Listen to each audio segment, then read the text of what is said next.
আসসালামু আলাইকুম সবাইকে, আশা করি সবাই ভালো আছো। তো আজকে আমাদের প্রাণীর আচরণ ও প্রতিরক্ষা যে চ্যাপ্টার দুইটা ক্লাস আজকে রুটিনে ছিল, এই ক্লাস আজকে ইনশাআল্লাহ অনুষ্ঠিত হবে। ঠিক আছে, আমাদের চ্যাপ্টারের নাম হলো প্রাণীর আচরণ। ঠিক আছে, অ্যানিমেল বিহেভিয়ার, তাই না? আচরণ নিয়ে বিজ্ঞানী যে জায়গায় আলোচনা করা হয় তার নাম আচরণ বিদ্যা। তাহলে আচরণ নিয়ে যেখানে আলোচনা করে তার নাম কি? আচরণ বিদ্যা। খাতার মধ্যে নোট করবা, এখন প্রথম দিকে যা লিখবো নোট করবা। আচরণ বিদ্যা, যার ইংরেজি হইলো ইথোলজি। ইংরেজি কি? ইথোলজি। এটা অনেক সময় এভাবে লেখা হয়, মানে অপশনে প্রশ্নের মধ্যে এভাবে লেখা হয় ইথোলজি। তো চিন্তা হবে কিন্তু, ঠিক আছে, ইথোলজি। ইথোলজি, তাহলে এই আচরণ বিদ্যা বা ইথোলজির জনককে এটা জানতে হবে। ঠিক আছে, নাম্বার ওয়ান কথা কি, এটা জনককে, এটা জনককে। তো তিনটা বিজ্ঞানীর নাম লেখা আছে, তোমরা কনফিউজ হয়ে যাও যে ভাই আর তিনজন বিজ্ঞানীর নামই তো লেখা আছে, আমি কার নাম জনক হিসেবে দিব? ঠিক আছে, তো আমি তোমাকে এটা ক্লিয়ার করি যে আচরণবিদ্যা জনক বা ইথোলজি জনক। ইথোলজি কথাটা করতে গেছে ইথিক্স থেকে, ন্যায় নীতি আচরণ এই কথাগুলো থেকে আসছে, বুঝছো? ইথিক্স থেকে ইথোলজি আসছে। তো ইথোলজির জনকটাকে তোমরা কনফিউজ হয়ে যাও, এটার নাম হলো তিন ভার্জন। এটা জনক কি দিবা? তিন ভার্জন দিবা। এটা সরাসরি আবুল স্যারের বই লেখা নাই, কিন্তু অন্য বইতে আছে। ঠিক আছে, যদি একটা অপশন দেখাইতে হয় তখন তিন ভার্জন দেখাইবা। তবে আচরণ বিদ্যা নিয়ে আরো দুইজন বিজ্ঞানের ভূমিকা আছে আরো। ঠিক আছে, একজনের নাম লরেন্স, একজনের নাম ফন ফ্রিস। একজনের নাম কি? লরেন্স, একজনের নাম ফন ফ্রিস। তাদের পুরো নাম লিখে নিই আমি, ফন ফ্রিস। ঠিক আছে, ওকে। তো তিনজন বিজ্ঞানীর ভূমিকা যেহেতু আলটিমেটলি আছে, এজন্য তাদেরকে তিনজনের একসাথে বলা হয় ইথোলজির প্রধান স্থপতি। তাহলে তিনজনের কি বলা হয়? প্রধান স্থপতি। তাহলে যদি একটা অপশন দেখাইতে হয় যে ভাই জনককে, তাহলে তুমি দেখাইবা হচ্ছে কে, তিন ভার্জন। বুঝছো? তাহলে আশা করি কনফিউশনটা ক্লিয়ার। এখান থেকে আরেকটা কথা জানতে হবে ভাইয়া, ইথোলজি। আরেকটা কথা আছে ইকোলজি। আরেকটা কি আছে ভাইয়া? ইকোলজি। ইকো, এটার অর্থ হচ্ছে বাস্তুবিদ্যা। এটার অর্থ কি? বাস্তুবিদ্যা। এটা তোমাদের কোন চ্যাপ্টারে আছে বলতো? এটা আছে তোমাদের ফার্স্ট পেপারের 12 নম্বর অধ্যায়।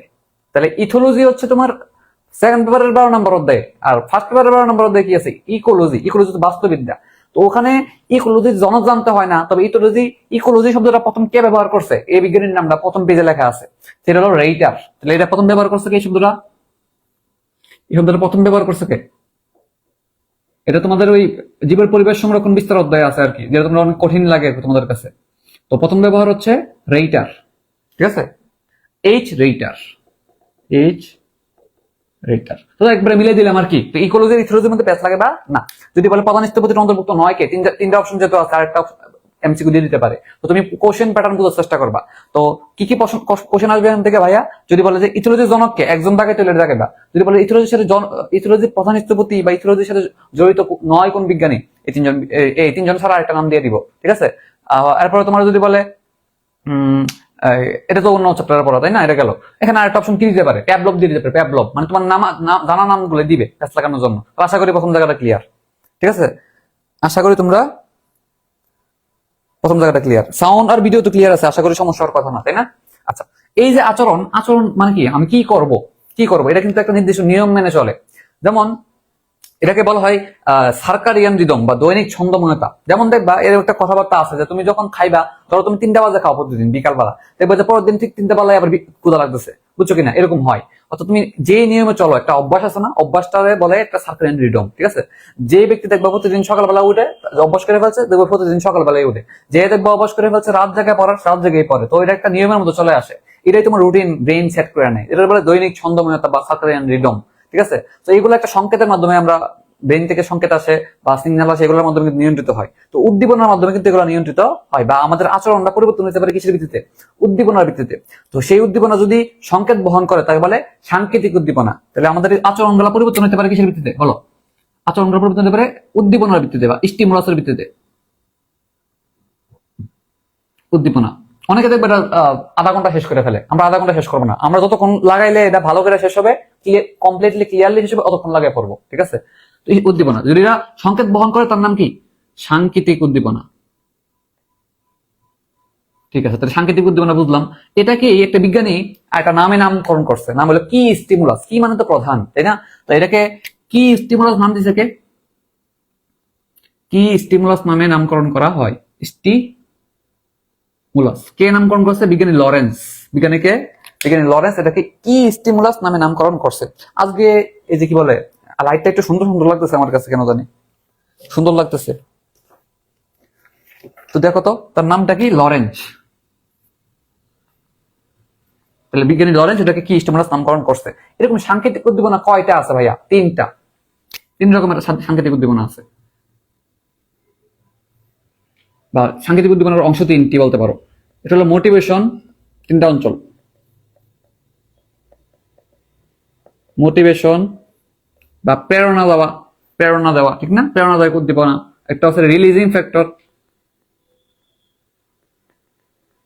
রিলিজিং, ঠিক আছে। আর একটা হচ্ছে টার্মিনেটিং। এটা কি?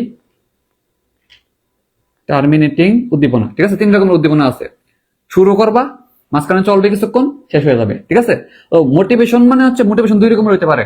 ভিতর থেকে মোটিভেশন আসতে পারে, বাইরে থেকে আসতে পারে। ইন্টারনাল এক্সটার্নাল দুই রকমের হইতে পারে। অন্ত প্রেরণা আসতে পারে, বহি প্রেরণা আসতে পারে, ঠিক আছে। তো তোমরা উদাহরণগুলো বই থেকে রিডিং দিলে বুঝতে পারবা যে আসলে কি বলতেছে, খুবই কমন সেন্স দিয়া। আমি নর্মালি রিডিং দিয়ে বুঝছি, বোঝা যায়। তো তুমি রিডিং দিলে বুঝতে পারবা, কোনো সমস্যা নেই। প্রশ্ন আসে এটার থেকে, রিলিজিং থেকে আসে, বুঝছো? তো নাম্বার 1, রিলিজিং কি কি আসে দেখো। কি কি রিলিজিং থেকে আসে, কয়েকটা কথা। রিলিজিং এটা কোন ধরনের উদ্দীপনা বলে? একটা সাধারণ উদ্দীপনা। কি বলবা? রিলিজিং হচ্ছে একটা সাধারণ উদ্দীপনা। দেখো কেন মনে রাখবা, এটা দিয়ে মনে রাখতে পারো। দেখো তুমিটাও খেয়াল করো, তুমি এখন পড়তেছো, ঠিক আছে, কিন্তু 7 দিন পরে তো ভুলে যাবা। যখনই তুমি একটা পড়া পড়বা, তুমি চিন্তা করবা যে ভাই আমি তো পড়তেছি এখন, ঠিক আছে, কিন্তু আমি তো 3 দিন পরে মনে রাখতে পারবো কিনা, 7 দিন পরে মনে রাখতে পারবো কিনা, তুমি তখনই চিন্তা করে ফেলবা। এটা পরীক্ষার হলে 4টা এমসিকিউ মধ্যে দেখাইতে পারবো কিনা, তখন চিন্তা করে ফেলবা। চোখ বন্ধ করে চিন্তা করে ফেলবা, দেখি তো মনে থাকে কিনা, আসলে মনে রাখতে পারবো কিনা। তোমার মন থেকে দেখবে উত্তর আসে তখন একটা, বুঝছো? তো দেখো কেমনে মনে রাখবা। এটা তো দ্বিতীয় 2 নম্বরে বলছি না এটাকে। সেকেন্ড, এস ফর সাধারণ মনে রাখবা, সাধারণ, ঠিক আছে। এরপর মনে রাখবা এইটা কে, এই রিলিজিং কথাটা নিয়ে, রিলিজার শব্দটা কে ব্যবহার করছে। রিলিজিং নিয়ে একটা কথা হলো রিলিজার কথাটা কে প্রথম ব্যবহার করছে? লরেন্স। রিলিজার, দেখো লিজার লরেন্স, লজেন্স লিখে দিয়েছি, লজেন্স না লরেন্স। কি বাংলা নেগুলা লিখতে মন চায় না। লরেন্স, বুঝছো? আমি লিখে ফেলতে চাইছিলাম লজেন্স খাই না আমরা, চকলেট লজেন্স। আর এটার উদাহরণ হলো হেরিঙ্গাল হচ্ছে একটা সামুদ্রিক কিল পাখি, বুঝছো? হেরিঙ্গালের মধ্যে উদাহরণগুলো দেখা যায়। এই তিনটা কথা যে বললাম, এই যে রিলিজিং নিয়ে 3টা কথা তুমি লেখা রাখবা, অথবা বইয়ের মধ্যে দাগ দিয়ে রাখবা, ঠিক আছে। টার্মিনেটিং ফ্যাক্টরটা 2 রকম হইতে পারে, বাহ্যিক, অভ্যন্তরীণ। অর্থাৎ তোমার বাহ্যিক, অভ্যন্তরীণ, ইন্টারনাল, এক্সটার্নাল 2 রকম হইতে পারে। তো এটার ভিতরের কথাগুলো তুমি রিডিং দিলে বুঝতে পারবা। এই রিলিজিং নিয়ে 3টা কথা তুমি খেয়াল রাখবা, তাইলেই হবে, বুঝছো? আশা করি এই পর্যন্ত কোনো সমস্যা নাই। আচ্ছা, এই যে আমরা বলি আচরণ 2 ভাগে বিভক্ত। সহজাত আচরণ, একটা হচ্ছে অর্জিত আচরণ। সহজাত কি, অর্জিত কি, পুরোটা ব্যাপার আমি ভালো করে বুঝাবো, ঠিক আছে। এটা পার্থক্য খুব ভালো করে পড়তে হয়। তো আমি সময় মতো এটা বুঝাবো, কোনো টেনশনের কারণ নাই, ঠিক আছে। তো আমরা যদি একটু বলি যে আচরণ কয় রকম, তুমি বলবা 2 রকম, সহজাত এবং অর্জিত, ঠিক আছে। একটা হচ্ছে জন্ম থেকেই, একটা হচ্ছে তোমার প্র্যাকটিস করে শিখতে হয়, মানে আরেকজনের উপর ডিপেন্ড করতে হয়। আর সহজাত মানে হচ্ছে জন্ম থেকেই অটোমেটিক তুমি পাইয়ে গেছো, বুঝছো কিনা। তো আমরা যদি এখানে একটু ভাগ করতে চাই যে সহজাতের কথাবার্তাগুলো কি কি, ধরো বইয়ের সিরিয়াল অনুযায়ী আমি আগাই, তাইলে সমস্যা হবে না অনেকের। তাইলে আমাদের সিরিয়াল অনুযায়ী টেক্সট চলে আসে। তো আমি এখানে একটু কথাবার্তা লিখে দিই আর একটু দেখো। এই কথা তো বুঝছোই, এই কথাগুলো তো বুঝছোই। এবার আসো এই যে আচরণ, ঠিক আছে। আচরণ রে বিজ্ঞানী লরেন্স 2 ভাগে ভাগ করছে। একটা হইলো টেক্সিস একটা আচরণের মধ্যে পড়ে। আচ্ছা, মূলত সহজাত আর অর্জিত, আমি এটা লিখে ফেলি। একটা কি অর্জিত।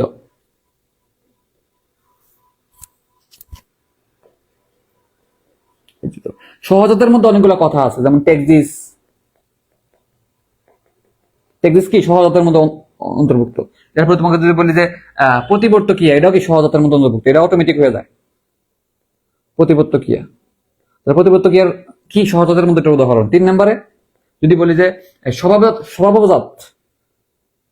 স্বভাবজাত আচরণ,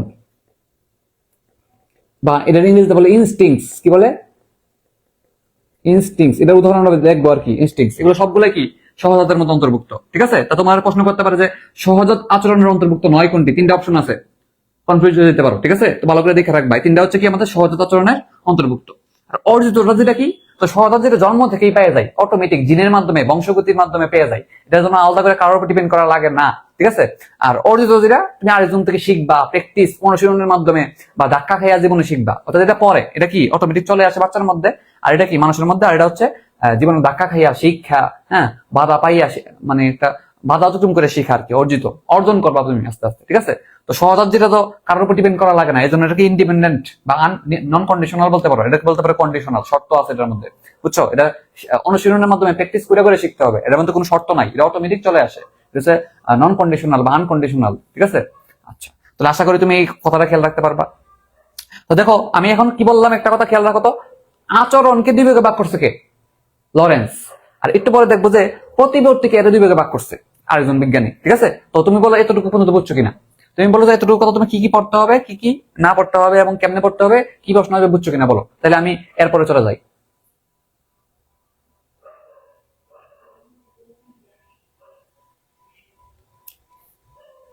এতটুকু সহজ সহজ কথা তুমি বুঝছো কিনা বলো।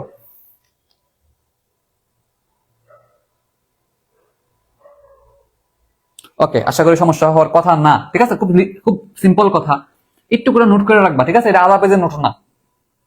তো দেখবা যে নেক্সট টাইম তোমার 2-3 পৃষ্ঠা পড়লেই তোমার বইয়ের পড়াগুলো সহজ হয়ে যাচ্ছে।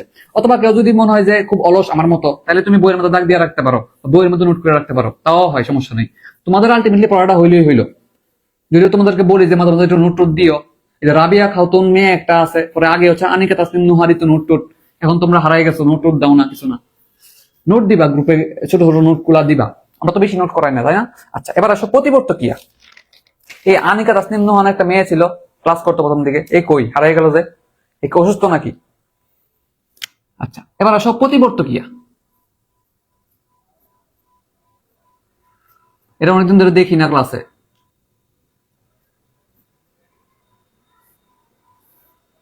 যদি বলে প্রতিবর্ত ক্রিয়ার বৈশিষ্ট্য বলো, বৈশিষ্ট্য পড়তে হবে, ঠিক আছে? তো বৈশিষ্ট্যগুলা তুমি দেখবে স দিয়ে অনেক কিছু মিলে জায়গা।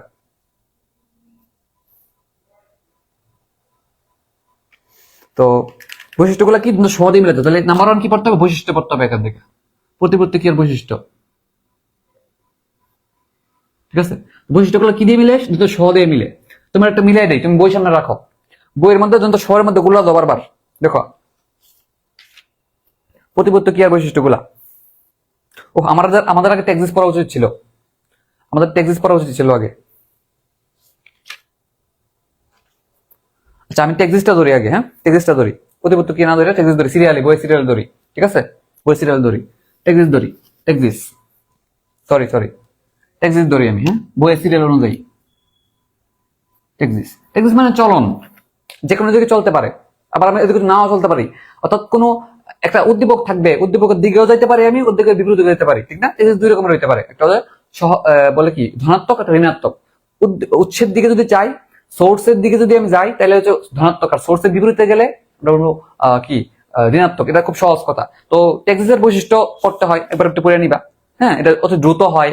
তারপর হচ্ছে এটা ওই তো তুমি যখন ওই সহজাতের বৈশিষ্ট্যগুলো বুঝতে পারবে না, আমরা বলতো টেক্সট কি একটা সহজাতের মধ্যে অন্তর্ভুক্ত না, সহজাত আচরণের মধ্যে অন্তর্ভুক্ত না, সো তুমি সহজাতের বৈশিষ্ট্য দাদা টেক্সটের মধ্যে দাদা বলতে পারবা। তো আমার কথা হলো টেক্সটের উদাহরণগুলো গুছায় পড়তে হবে, বইয়ের মধ্যে একদের বেশ অনেকভাবে দেওয়া আছে, আমরা সর্বোচ্চ গুছায় পড়ার চেষ্টা করতেছি। দেখো ছক বানাও সবাই, ঠিক আছে? দেখো তো, দেখো ফটো মানে তো আলো, তাই এই জায়গায় উদ্দীপক কি?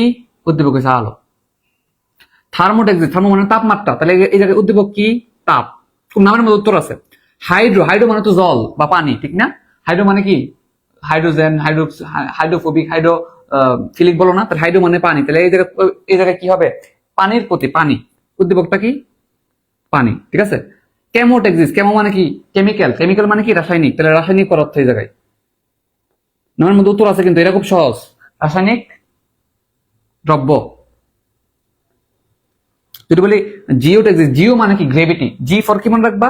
গ্রেভিটি। গ্রেভিটি মানে কি? মধ্যাকর্ষণ না, নাকি অভিকর্ষ, যেটাই হোক না কেন, একটা গ্রেভিটি বেভিটি বা একটা মধ্যাকর্ষণ অভিকর্ষক ভাবসাব আছে না, তাহলে বলবা কি? মধ্যাকর্ষণ বল, গ্রেভিটেশনাল ফোর্স বলছি না আমরা। যাদের এই ছক গুছানো নাই তাহলে এভাবে গুছাও। ঠিকমু, ঠিকমু প্রথমে টি আছে কিনা, টি ফর মনে রাখো টাচ, কি মনে রাখবা? টাচ। টাচ মানে কি? স্পর্শ না? তাহলে দেখো স্পর্শ। তো ভুল করলে তুমি এটা ভুল করবা, দেখো আমি বলতেছি কিন্তু ভুল করলে তোমার এটা ভুল হইব, কারণ এটা থিংমু দিয়ে কিন্তু মিলে না, অন্যগুলো নামের সাথে মিলে জায়গা, থিংমু দিয়ে কিন্তু কথাটা মিলে না। এই জন্য থিংমু টি দিয়ে মনে রাখবা টাচ। টাচ মানে হচ্ছে স্পর্শ অনুভূতি, স্পর্শ, ঠিক আছে? আচ্ছা, রিওট এক্সিস্ট। রিও মানে কি? রিভার। আর ফর কি মনে রাখবা? রিভার। আর ফর কি মনে রাখবা? রিভার। রিভার মানে কি? রিভার মানে কি? নদী না? নদী। তাহলে দেখো এটা হচ্ছে প্রবাহমান নদী। এটা হচ্ছে কি? প্রবাহমান নদী, ঠিক আছে? তাহলে খেয়াল করো জামালা কোথায়? জামালা বাই করে দেখো, কোনটা পরীক্ষা বলবো দেখো, এই হাইড্রোট এক্সিস্ট আর রিওট এক্সিস্ট বল লাগবো, ঠিক আছে? তো দেখো একটা হচ্ছে পানি, একটা হচ্ছে প্রবাহমান পানি, টেস্ট লাগেও না, বুঝছো? ভালো করে প্রশ্ন দেখা দাগাইবা, বুঝছে দাগাইবা, ঠিক আছে? আর ফর রিভার। রিভার বললে তুমি পানি পাবা না, প্রবাহমান পানি বলবা, ঠিক আছে? ওকে। আচ্ছা, গ্যালভানোমিটার। গ্যালভানোমিটার মানে কি? গ্যালভানোমিটার, গ্যালভানোট এক্সিস্ট মানে গ্যালভানোমিটার, এটা মনে রাখো। তাহলে গ্যালভানোমিটার দিয়ে কি করি? বিদ্যুৎ প্রবাহের অস্তিত্ব মাপি বা বিদ্যুৎ প্রবাহ অস্তিত্ব নির্ণয় করতে পারি। তাহলে বিদ্যুৎ প্রবাহের সাথে কি মিল আছে? গ্যালভানোট এক্সিস্টের মিল আছে। তাহলে বিদ্যুৎ প্রবাহ বলবা এই জায়গায়, কি বলবা? বিদ্যুৎ প্রবাহ, ঠিক আছে? ফোনো বা ফোনো, ঠিক আছে? ফোন মানে কি? এটা ফোনো মানে ফোন আছে। ফোন মানে কি? ফোন দিয়ে আমরা কথা বলি না, অডিও।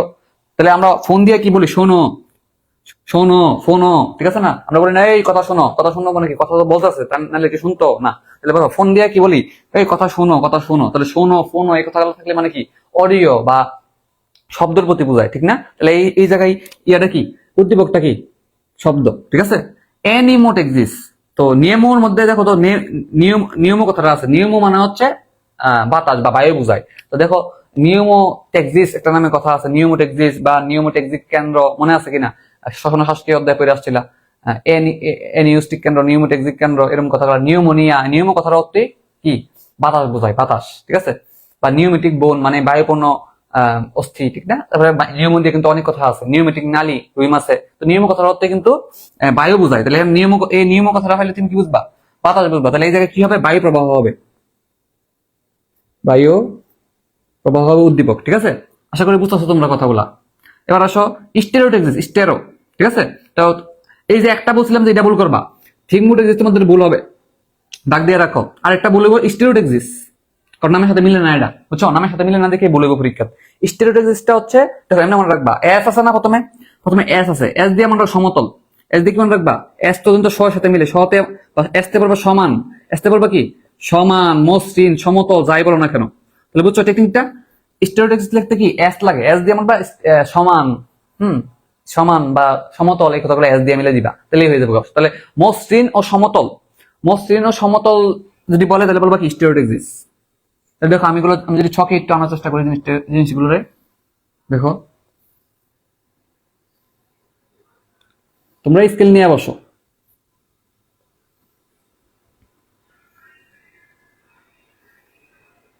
আমি আশা করি তোমার বুঝাইতে পারতেছি যে কিভাবে তুমি সাজাইবা বায়ু প্রবাহ। আরটা স্টেরোটেক্সিস হচ্ছে সমতল প্লাস বায়ু, সমতল প্লাস মসৃণ তল, মসৃণ তল, ঠিক আছে? আচ্ছা, সাপেক্ষ যেটা আছে এটা কোনো ইম্পর্টেন্ট না এত বেশি। সাপেক্ষটা হচ্ছে একাধিক টেক্সিস দেখাবে। তাহলে এখানে কি সাপেক্ষের মধ্যে কি দেখাবে? টেক্সিস দেখাবে কি? একাধিক, মানে ওয়ান প্লাস, বুঝছো? একাধিক বা দুই কথা যদি কি দেখাবে? দুই বা ততোধিক, দুই বা দুই টু প্লাস, দুই বা দুই প্লাস কি দেখাবে? টেক্সিস দেখাবে। এটা হচ্ছে সাপেক্ষ, বুঝছো? আশা করি তোমরা বুঝতে পারতেছো যে কি ছকটা কি লিখতেছি আমি, ঠিক আছে? উদ্দীপক গুলা কি কি। তাহলে এই একটা প্রশ্নের প্যাটার্ন শেষ। গুছিয়ে পড়ার একটা সুবিধা যে প্রশ্নের প্যাটার্ন সম্পর্কে ভালো ধারণা পাওয়া যায়, ঠিক আছে? এরপর আসো ধনাত্মক ঋণাত্মক উদাহরণ গুলা পড়তে হবে, ঠিক আছে? ধনাত্মক ঋণাত্মকের উদাহরণ পড়তে হবে। তো দেখো সব তোমার বইয়ের মধ্যে কিন্তু ধনাত্মক ঋণাত্মক একসাথে দেওয়া আছে। আমি কি করতেছি? একদম কোশ্চেন প্যাটার্ন, যত রকমের প্রশ্ন হইতে পারে, এই যেমন এই ছক থেকে প্রশ্ন হইতে পারে, এই ছক থেকে প্রশ্ন হইতে পারে, আমরা একবারে ভালো করে পড়ে ফেলতেছি। মানে প্রশ্ন যত রকম কঠিনই আসুক না কেন আমরা যাতে পারি, বুঝছো? সেই লেভেলে প্রিপারেশন আমরা নিয়ে রাখবো। আচ্ছা দেখি ধনাত্মক উদাহরণ কি।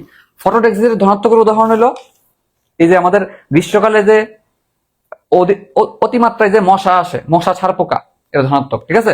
তো তুমি এখানে লিখবা গ্রীষ্মকালে, তুমি লিখবা আর কি আমি বলতেছি গ্রীষ্মকালে তুমি এখন বুঝতেছো আসলে কি আঁকবা। আমি তোমার মনে রাখার বুদ্ধিগুলো একটু বলি, যেখানে কি কি লিখবা কেমনে বুঝবা। দেখো এখানে লিখবা কি?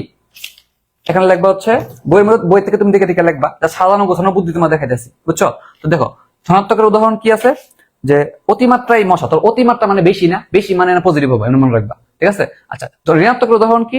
ব্যাঙের শীত নিদ্রা। শীতকাল আসলে ব্যাঙ ঘুমায় যায়, বুঝছো, নিদ্রায় যায়, কারণ হচ্ছে তার শরীরের তাপমাত্রা এমনি বেশি। ব্যাঙ শীতল রক্তের পানি না, মনে করে দেখো। ব্যাঙ আমার কোন ভাই ভাই জানে একবার প্রশ্ন করছিল এটা, কোন একটা ম্যাডাম খুব কঠিন একটা প্রশ্ন, মানে ওই সময় ম্যাডাম অনেক কঠিন প্রশ্ন করে সবাই আটকে দিয়েছিল। তখন আমি তো ভয়ে ভয়ে গেছি ম্যাডামের কাছে যে ম্যাডাম কি জানে প্রশ্ন করে আমারে, বুঝছো। তো ম্যাডাম আমারে জিজ্ঞাসা করতেছিল যে ব্যাং ব্যাং ব্যাং শীত নিদ্রা যায় কেন, ঠিক আছে, এরকম একটা প্রশ্ন করছিল আমার একবার ভাই ভাই।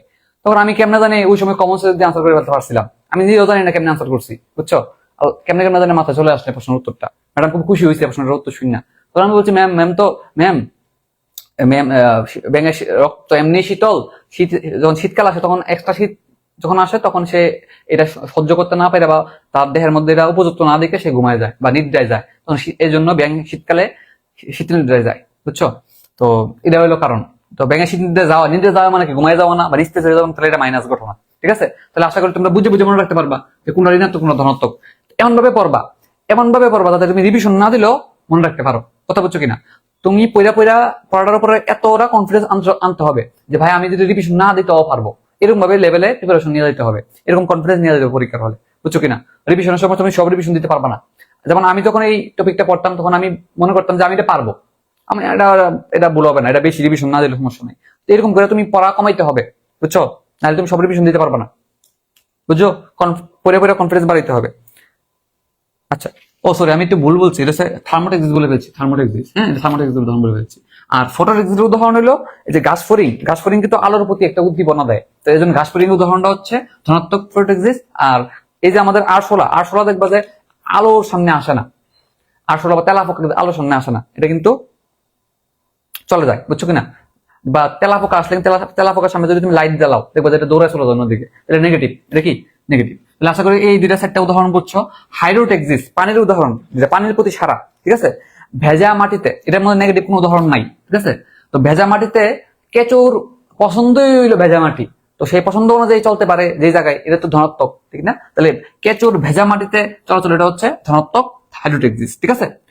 এরপর কেমোটেক্সিস মানে কেমিক্যালের প্রতি টেক্সিস। তো দেখো পিঁপড়া কিন্তু চিনির প্রতি একটা আকর্ষণ আছে, আমরা জানি চিনি যে জায়গাতে এই জায়গায় পিঁপড়া যায়, তো যেদিকে চিনি এদিকেই পিঁপড়া, এই যে পজিটিভ দিকে একটা গমন, এটার নাম কি, চিনির দিকে পিঁপড়ার গমন, এটা হচ্ছে ধনাত্মক কেমোটেক্সিস। এই যে কেমিক্যাল কি এই জায়গার মধ্যে চিনি, ঠিক না।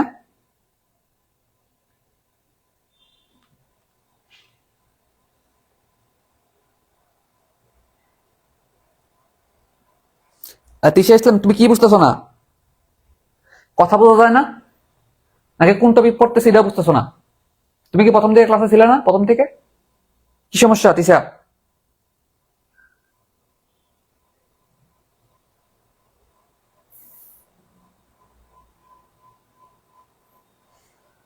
আচ্ছা দেখো, তো দেখো কেমিক্যাল, দেখো আমরা একটা জানি ফেনল আছে না, ফেনলের অপর নাম কার্বলিক অ্যাসিড, ফেনলের অপর নাম কার্বলিক অ্যাসিড। ফেনল দিলে কিন্তু সাপ দূরে চলে যায়, তো এই যে দূরে চলে যাওয়া এটা কি ঋণাত্মক না, তো এটা হচ্ছে কি ঋণাত্মক কেমোটেক্সিসের উদাহরণ। কারণ এখানে কেমিক্যালটার নাম কি ফেনল বা কার্বলিক অ্যাসিড, যে কার্বলিক অ্যাসিড থেকে সাপ দূরে চলে যায়, তো দূরে চলে যায় মানে নেগেটিভ না, তাহলে নেগেটিভ কেমোটেক্সিসের উদাহরণ কি, এই যে কার্বলিক অ্যাসিড দ্বারা সাপ তাড়ানো, ঠিক আছে।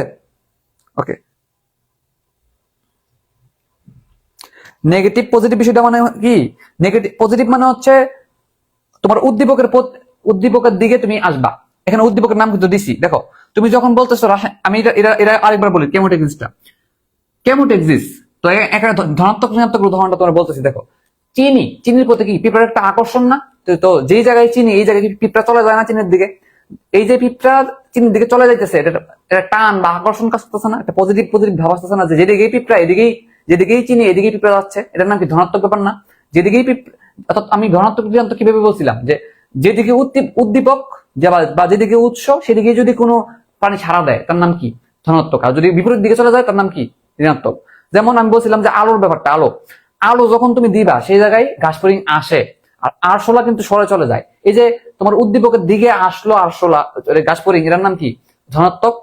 আর যদি এই যে আরশোলা চলে গেল এটার নাম কি ঋণাত্মক, কথা বুঝছো কিনা। তো তুমি একবার রিডিং দিয়ে বইটা তাহলে বুঝতে পারবে, আমি অনেকবার বলছি।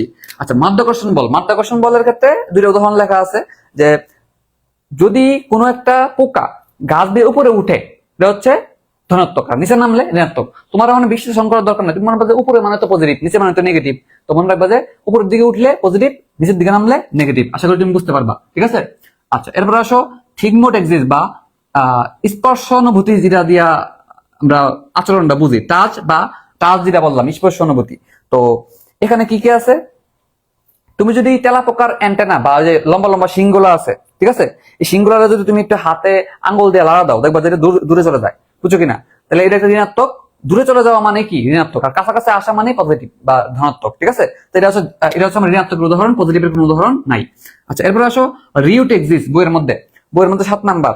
রিউ মানে বলছিলাম কি? তো দেখো, মাছের পোনার স্রোতমুখী চলন বা পানির দিকে চলন, এই যে পানির দিকে যাচ্ছে, পজিটিভ একটা ব্যাপার স্যাপার। পানি যেদিকে সেদিকেই যাওয়া, এটার নাম কি? পজিটিভ রিউটেক্সিস। আর ঋণাত্মকটা কি? ঋণাত্মকটা হইলো যে আমার প্রজনন ঋতুতে ইলিশ মাছেরা স্রোতের উজানো এসে ডিম পারে। এই ডিম পারে, এটা দীক্ষা মনে হতে পারে এটা হচ্ছে পজিটিভ, না, ঋণাত্মক। ঠিক আছে, একটু খেয়াল রাখো, ভালো করে দাগ দিয়ে রাখো। তাহলে তুমি উদাহরণগুলো এখানে লেখা শুরু করবা, ঠিক আছে? আমি একবার করে বলে দিতেছি জাস্ট। গ্যালভানোমিটার বা গ্যালভানোটেক্সিস, যেটা আমরা বলতেছিলাম, গ্যালভানোটেক্সিস। তো অ্যানোড থেকে ক্যাথোডের দিকে যাওয়া, এটা হচ্ছে ঋণাত্মক। তাহলে দেখো, এখানে কিন্তু পজিটিভের কোনো উদাহরণ নাই। গ্যালভানোটেক্সিসে ঋণাত্মক একটা উদাহরণ আছে, যে অ্যানোড থেকে ক্যাথোডের দিকে যাওয়া, অ্যানোড টু ক্যাথোড, এটা বলতেছে কি? নেগেটিভ। তুমি কেমনে মনে রাখবা? দেখো, অ্যানোড কি সবসময় অ্যানোড হয় পজিটিভ, ক্যাথোড হয় নেগেটিভ। তো নেগেটিভের দিকে যাচ্ছে, এজন্য মনে রাখবা যে ঋণাত্মক, ঠিক আছে? নেগেটিভের দিকে যাচ্ছে, এজন্য ঋণাত্মক। তিশা কি বুঝতেছো না এখনো? ঠিক আছে, তো এমন মনে রাখবা। তাহলে এটা খেয়াল রাখবা, ঠিক আছে? আচ্ছা, সনো বা ফোনোটেক্সিস। পানিতে শব্দ হলে কিছু মাছ ধনাত্মক, ঋণাত্মক, এটা কোনো উদাহরণ দরকার নাই। কিছু মাছ ধনাত্মক, ঋণাত্মক, এটা উদাহরণ দরকার নাই। আচ্ছা, অ্যানিমোটেক্সিস মানে হচ্ছে বায়ুর প্রতি সারাদান। হ্যাঁ, এটা কেমন মনে রাখবা? দেখো, বায়ুর অনুকূলে কিছু পাখি উড়ে, প্রতিকূলে কিছু উড়ে। বায়ু যেদিকে যায় সেদিকে যদি তুমি যাও, যে পাখি যদি উড়ে যায়, তখন তারপর ধনাত্মক, অ্যানিমোটেক্সিস। আর যদি বলো যে বায়ু যেদিকে যাচ্ছে এর বিপরীত দিকে যদি পাখি উড়ে, তাহলে উল্টা দিকে না, উল্টা দিকে হলে কি? নেগেটিভ, অ্যানিমোটেক্সিস, ঠিক আছে? স্টেরিওটেক্সিস উদাহরণ হলো যে তোমার দেয়ালে টিকটিকি চলন, বন বাজারে টিকটিকি চলে যাওয়া। তাহলে দেয়ালে যদি টিকটিকি ঘুরে, দেয়াল একটা মসৃণ তল না? দেখো, স্টেরিওটেক্সিসের মেন কথা কি ছিল? মসৃণ বা সমতল। দেয়ালে বা মসৃণ তলে যদি ঘুরে টিকটিকি, তখন তুমি বলবা ধনাত্মক। আর যদি বলবো যে না, বন বাজারে ঘুরে বেড়াচ্ছে, তার নাম কি? ঋণাত্মক, ঠিক আছে? তো আশা করি তুমি ভেবে কইরা একটু বুঝে বুঝে খেয়াল রাখতে পারবা কোনটা ধনাত্মক, কোনটা ঋণাত্মক, উদাহরণগুলা কি হবে, উদ্দীপক গুলা কি হবে, নামগুলা থেকে ধারণা করার চেষ্টা করবা। ভুল হইলে কি কি ভুল হবে তোমাকে বলি এখান থেকে। থিগমোটেক্সিসটা ভুল হবে, এবং তোমার যে স্টেরিওটেক্সিস এটা ভুল হবে, বুঝছো কিনা? আর প্যাস্ট লাগবে কোনটার মাঝে? প্যাস্ট লাগবে হচ্ছে তোমার হাইড্রোটেক্সিসের মাঝখানে আর রিওটেক্সিসের মাঝখানে। হাইড্রোটেক্সিস হলো পানির প্রতি সারাদান, এটা হচ্ছে প্রবাহমান পানির প্রতি সারাদান, বুঝছো? কার্প জাতীয় মাছ আছে কিনা? কার্প জাতীয় মাছ অর্থাৎ তোমার যে রুই মাছ, কাতলা, কালীবাউস, এগুলো কিন্তু ঋণাত্মক রিওটেক্সিস দেখায়। তুমি রুই মাছ খুলে দেখো, রুই মাছ একটা কার্প জাতীয় মাছ না, মেজর কার্প। তো রুই মাছের মধ্যে একটু শেষের দিকে যে লেখা আছে, এরা রিওটেক্সিসের মাধ্যমে পানির প্রতি সারা দেয়। তো এখানে কোন রিওটেক্সিস? রুই মাছ বা কার্প জাতীয় মাছ কিন্তু ঋণাত্মক রিওটেক্সিস, নট ধনাত্মক, ঠিক আছে? এটা দেখা রাখো বইয়ের পাশে দিয়ে। রুই মাছ কি বা কার্প জাতীয় মাছগুলা কি? ঋণাত্মক রিওটেক্সিস, বুঝছো? এটা একটা কথা। তাহলে আশা করি তুমি টেক্সিসের পুরো ব্যাপারটা এইভাবে করে ছক করে একটু গুছিয়ে নিতে পারবা। আমি চাইলেই তোমাকে ছংবং করে কোনো রকম একটা তোমাকে বলে দিতে পারতাম যে তুমি এই স্টেটে সাজাইবা, এই স্টেটে সাজাইবা, ঠিক আছে?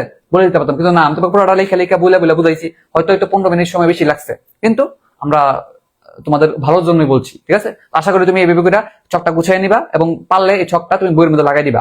শেষ। আমরা যেটা পড়বো একটু 10 মিনিট 15 মিনিট সময় লাগলো, ক্লিয়ার করে একদম প্যাকেট করে দিয়ে চলে যাবো। কথা হলো এটা, বুঝছো কিনা? ওকে।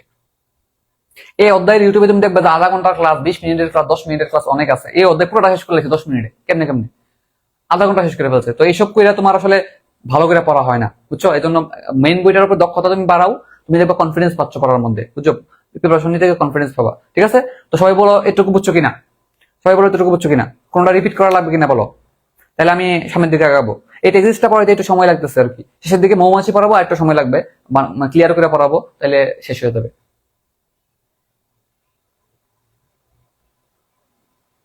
থ্যাংক ইউ তিশা ইসলামকে থ্যাংক ইউ বোঝার জন্য, বুঝতে চেষ্টা করার জন্য।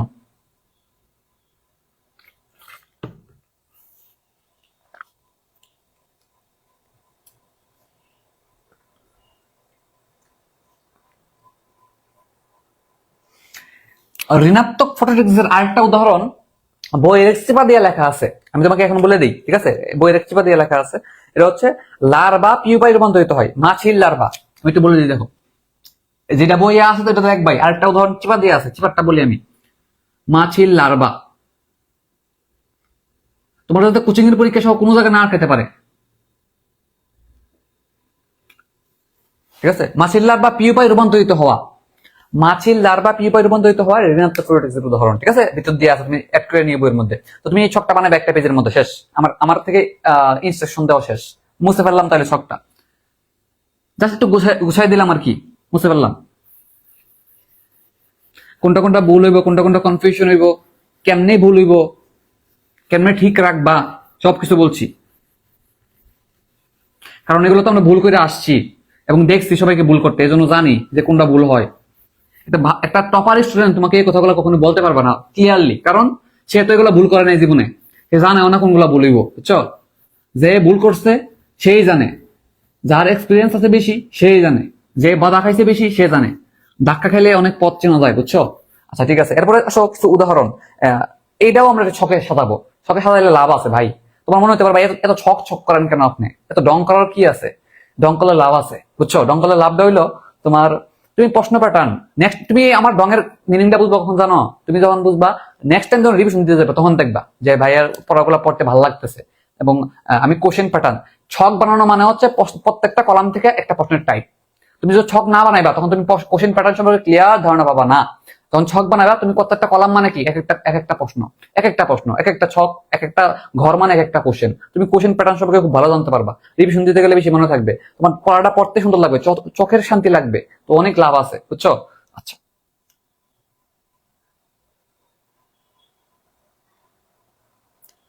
হ্যাঁ হ্যাঁ, বর্ষা ঠিক বলছে, রুই মাছ হচ্ছে কার্বোজাতীয় মাছগুলো নেগেটিভ রিউটিক্স, এটাই বলতেছিলাম। তো দেখো দিকমুখিতার ভিত্তিতে অনেক, দেখো এটা উদাহরণ হলো বো ফ্লাই বাটারফ্লাই, দুইটা ফ্লাই, দেখো ফ্লাই ফ্লাই বাটারফ্লাই,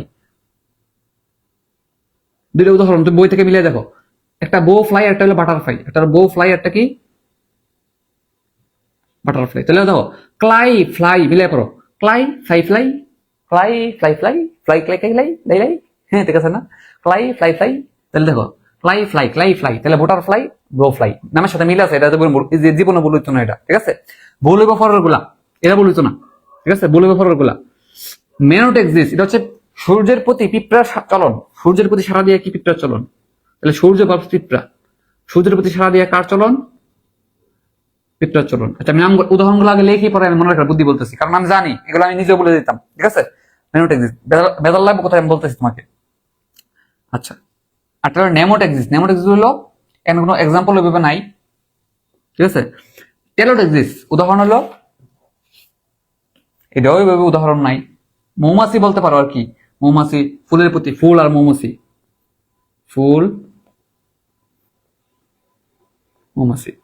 ট্রপোট এক্সিস্ট, এটা হচ্ছে উকুন, মাছের উকুন, তো এখানে দিয়ে দিতে পারে মাছি উকুন, মাছি না, মাছ, মাছ আর মাছি এক না,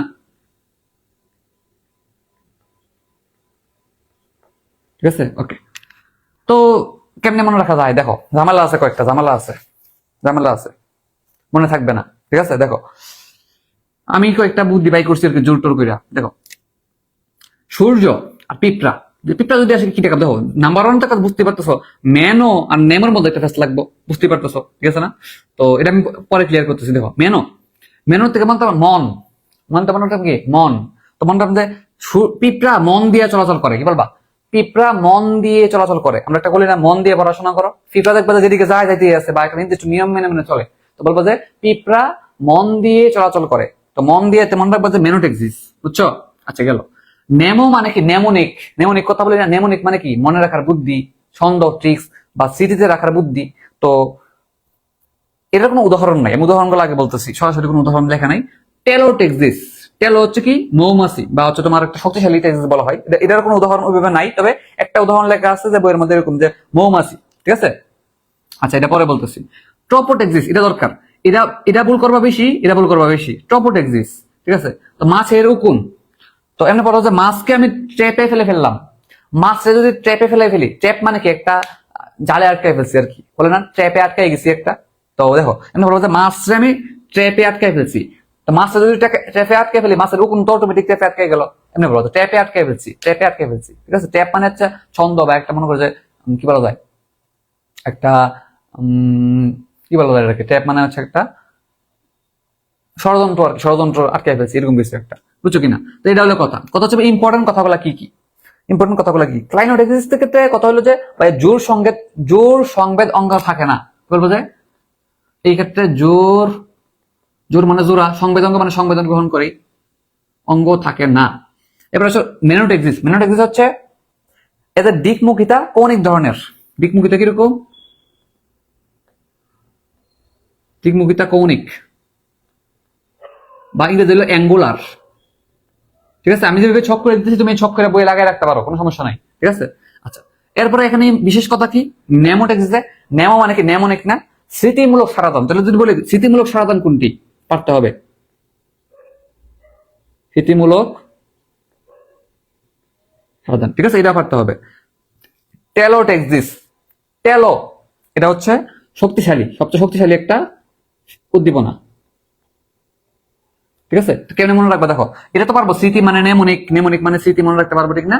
কৌণিক, এমনি পড়ো যে পিঁপড়া মন দিয়া কোনাকুনি চলে, পিঁপড়া মন দিয়া কোনাকুনি চলে, তাহলে একবারে পড়লে মনে থাকবো আর কি, বুঝছো? আচ্ছা গেল। টেলোটেক্সিস মনে হবে টল মানে লম্বা। দেখো চিন্তা করবে যে সে অনেক টল, অনেক লম্বা, ঠিক আছে, অনেক শক্তিশালী, এমনি মনে রাখবে, অনেক লম্বা, অনেক টল। তো টেলো যে কি মনে রাখবে, টল মানে শক্তিশালী, লম্বা, এমনি পড়ো। ঠিক আছে, তাহলে মিলে দিলে পড়লে মনে থাকবো। আর হলো এদের জোর সংবেদ অঙ্গ থাকে, এদের থাকে না, এদের থাকে জোর সংবেদ অঙ্গ। এত থেকে বেশি আসে না, কিন্তু আমরা আমাদের প্রিপারেশন লেভেল সর্বোচ্চ রাখবো। ঠিক আছে, এটা হলো কথা। আর একবার গুছায় পড়ে ফেললে পরের বার দেখবে এত সময় লাগতেছে না, পরের বার একটু ইজিলি পড়তে পারবা। আচ্ছা গেল। এরপরে আসো, এখানে দুইটা উদ্দীপক থাকে, জোর সংবেদ অঙ্গে। জোর মানে কি, দুই না, দুইটা উদ্দীপক থাকে এই জায়গার মধ্যে। ট্রপোটেক্সিসের কথা হইলো, আচ্ছা আরেকটা কথা আছে মাঝখানে, ভারসাম্যমূলক টেক্সিস। এটা তাহলে যদি বলে এতগুলা টেক্সিসের মাঝখানে ভারসাম্যমূলক টেক্সিস কোনটা, তুমি বলবো যে এটা হচ্ছে ট্রপোটেক্সিস, বুঝছো? তাহলে এই কথাগুলো পড়তে হবে। তাহলে বলো এই ছকটা বুঝছো কিনা, এই ছকের প্যাটার্ন, এই জায়গাটা কিভাবে পড়তে হবে, কোন প্যাটার্নে পড়তে হবে, কিভাবে গুছিয়ে যাবে, বুঝছো কিনা বলো? এই তুমি এই কলাম করে ছকে সাজাইবা, দেন মনে রাখার বুদ্ধি তো বলছি টুকটাক, ঠিক না? তুমি আর দুই একবার পড়লে, এমসিকিউ সলভ করলে আরো ক্লিয়ার হয়ে যাবে। এই ইফতি ই আরা ইমা বলছি না, বই সামনে রাখতে, বইয়ের মধ্যে উদাহরণ করা লেখা আছে। আমি জাস্ট তোমাকে গোছানোর বুদ্ধি এবং সাথে কিভাবে মনে রাখবা সেটা বলতেছি, ঠিক না?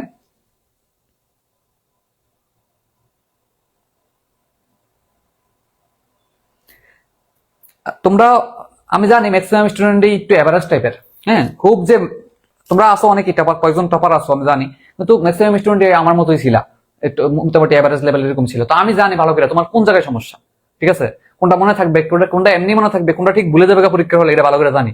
তো আমার উপর ভরসা রাখো, ক্লাস দিতে থাকো, তুমি মনে রাখবে যে রাফি ভাই জানে আমার কোন জায়গায় ভুলবে, রাফি ভাই জানে, ঠিক আছে, ভাই ফরাই দিব, ঠিক আছে, টেনশন আমার উপর ছেড়ে দাও। আর এরপরে সমস্যা হলে আমি তো আছি, আমরা তো আছি, ঠিক আছে। তাহলে মুছে ফেললাম, তাহলে মুছে ফেললাম, 1 2 3। আর এটাও বলছি, যারা একটু আমার মতো অলস অলস নোট কম করতে চাও, বা হচ্ছে লেখালেখি কম করতে চাও, তারা হচ্ছে বইয়ের মধ্যে নোট করে সাজায় রাখতে পারো, বইয়ের মধ্যে নোট করে ফেলো, খাতার মধ্যে উঠে গেল না, বুঝছো? আচ্ছা গেল, আশা করি বুঝছো। এবার আসো, ওই যে লিখে ফেলছিলাম আগে, প্রতিবর্ত ক্রিয়া, এটা পড়বো এখন। প্রতিবর্ত ক্রিয়া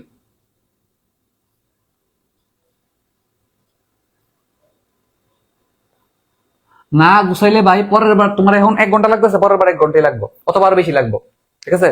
এই জন্য গুছিয়ে রাখো, অন্তত পরের বার দেখতে ভালো লাগবে, ঠিক আছে। আর যখনই তুমি বুঝবা যে একটা কনফিউশন লাগতে পারে, এটা কখন রাখা দিবা না, এটা ক্লিয়ার করে রেখে দিবা, কোন একটা ছন্দ, কোন একটা নেমনিক, কোন একটা বুদ্ধি দিয়ে মনে রাখবা, কারণ এই প্রশ্নই তোমার ভুল হবে, বুঝছো?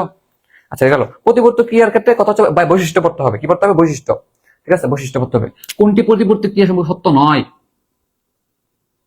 আমরা যেভাবে পড়তেছি, আমাদেরকে কোনো অ্যাডমিশন টেস্টে আটকানো যাবে না ইনশাল্লাহ, ঠিক আছে। তুমি তো দিয়ে করে ফেলবা, সব প্রতিপত্তি ক্রিয়ার বৈশিষ্ট্য করে ফেলবা। তুমি বই খোলো, বইটা সামনে রাখো, প্রতিপত্তি ক্রিয়ার বৈশিষ্ট্য বাই করো। 2 নাম্বার টপিক, এটা হচ্ছে সরল।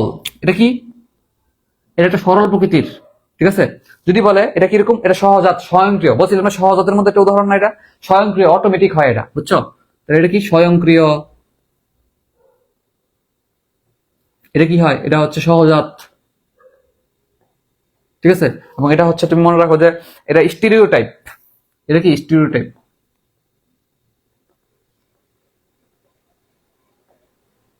ঠিক আছে? আরো সহজে আরো কি আছে দেখো, আরো সহজে কি আছে, যে এটা স্বল্পতম সময়ে কাজ করে, স্বল্পতম সময়।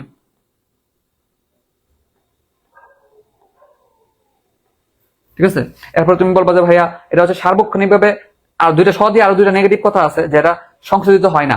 তো এটা যেটা তোমার জন্মগত ভাবে আসে, সহজাত মানে কি, জন্মগত ভাবে অটোমেটিক আসে, এটা কি সংশোধিত হয়ে যাবে, নর্মালি চেঞ্জ হয়ে যাবে না। এটা জন্মগত ভাবে জিনগত ভাবে ভিতরে চলে আসছে, এটা সংশোধিত হবে না, চেঞ্জ হবে না। ঠিক আছে? এটা কোনো নিয়ন্ত্রিত, সার্বক্ষণিক ভাবে নিয়ন্ত্রণ হওয়া লাগে না। ঠিক আছে? এটা অটোমেটিক ঘটতেই থাকে দেহের মধ্যে। তাই তুমি এই কয়েকটা কথা সহজে যদি খেয়াল রাখতে পারো, তো জিনিসটা তোমার কাছে সহজ হয়ে গেল। তোমাকে মুখস্থ করতে হইলো না, তোমাকে প্যারা নিতে হইলো না। ঠিক আছে? তুমি অপশন দিকে সহজে ধরতে পারবে।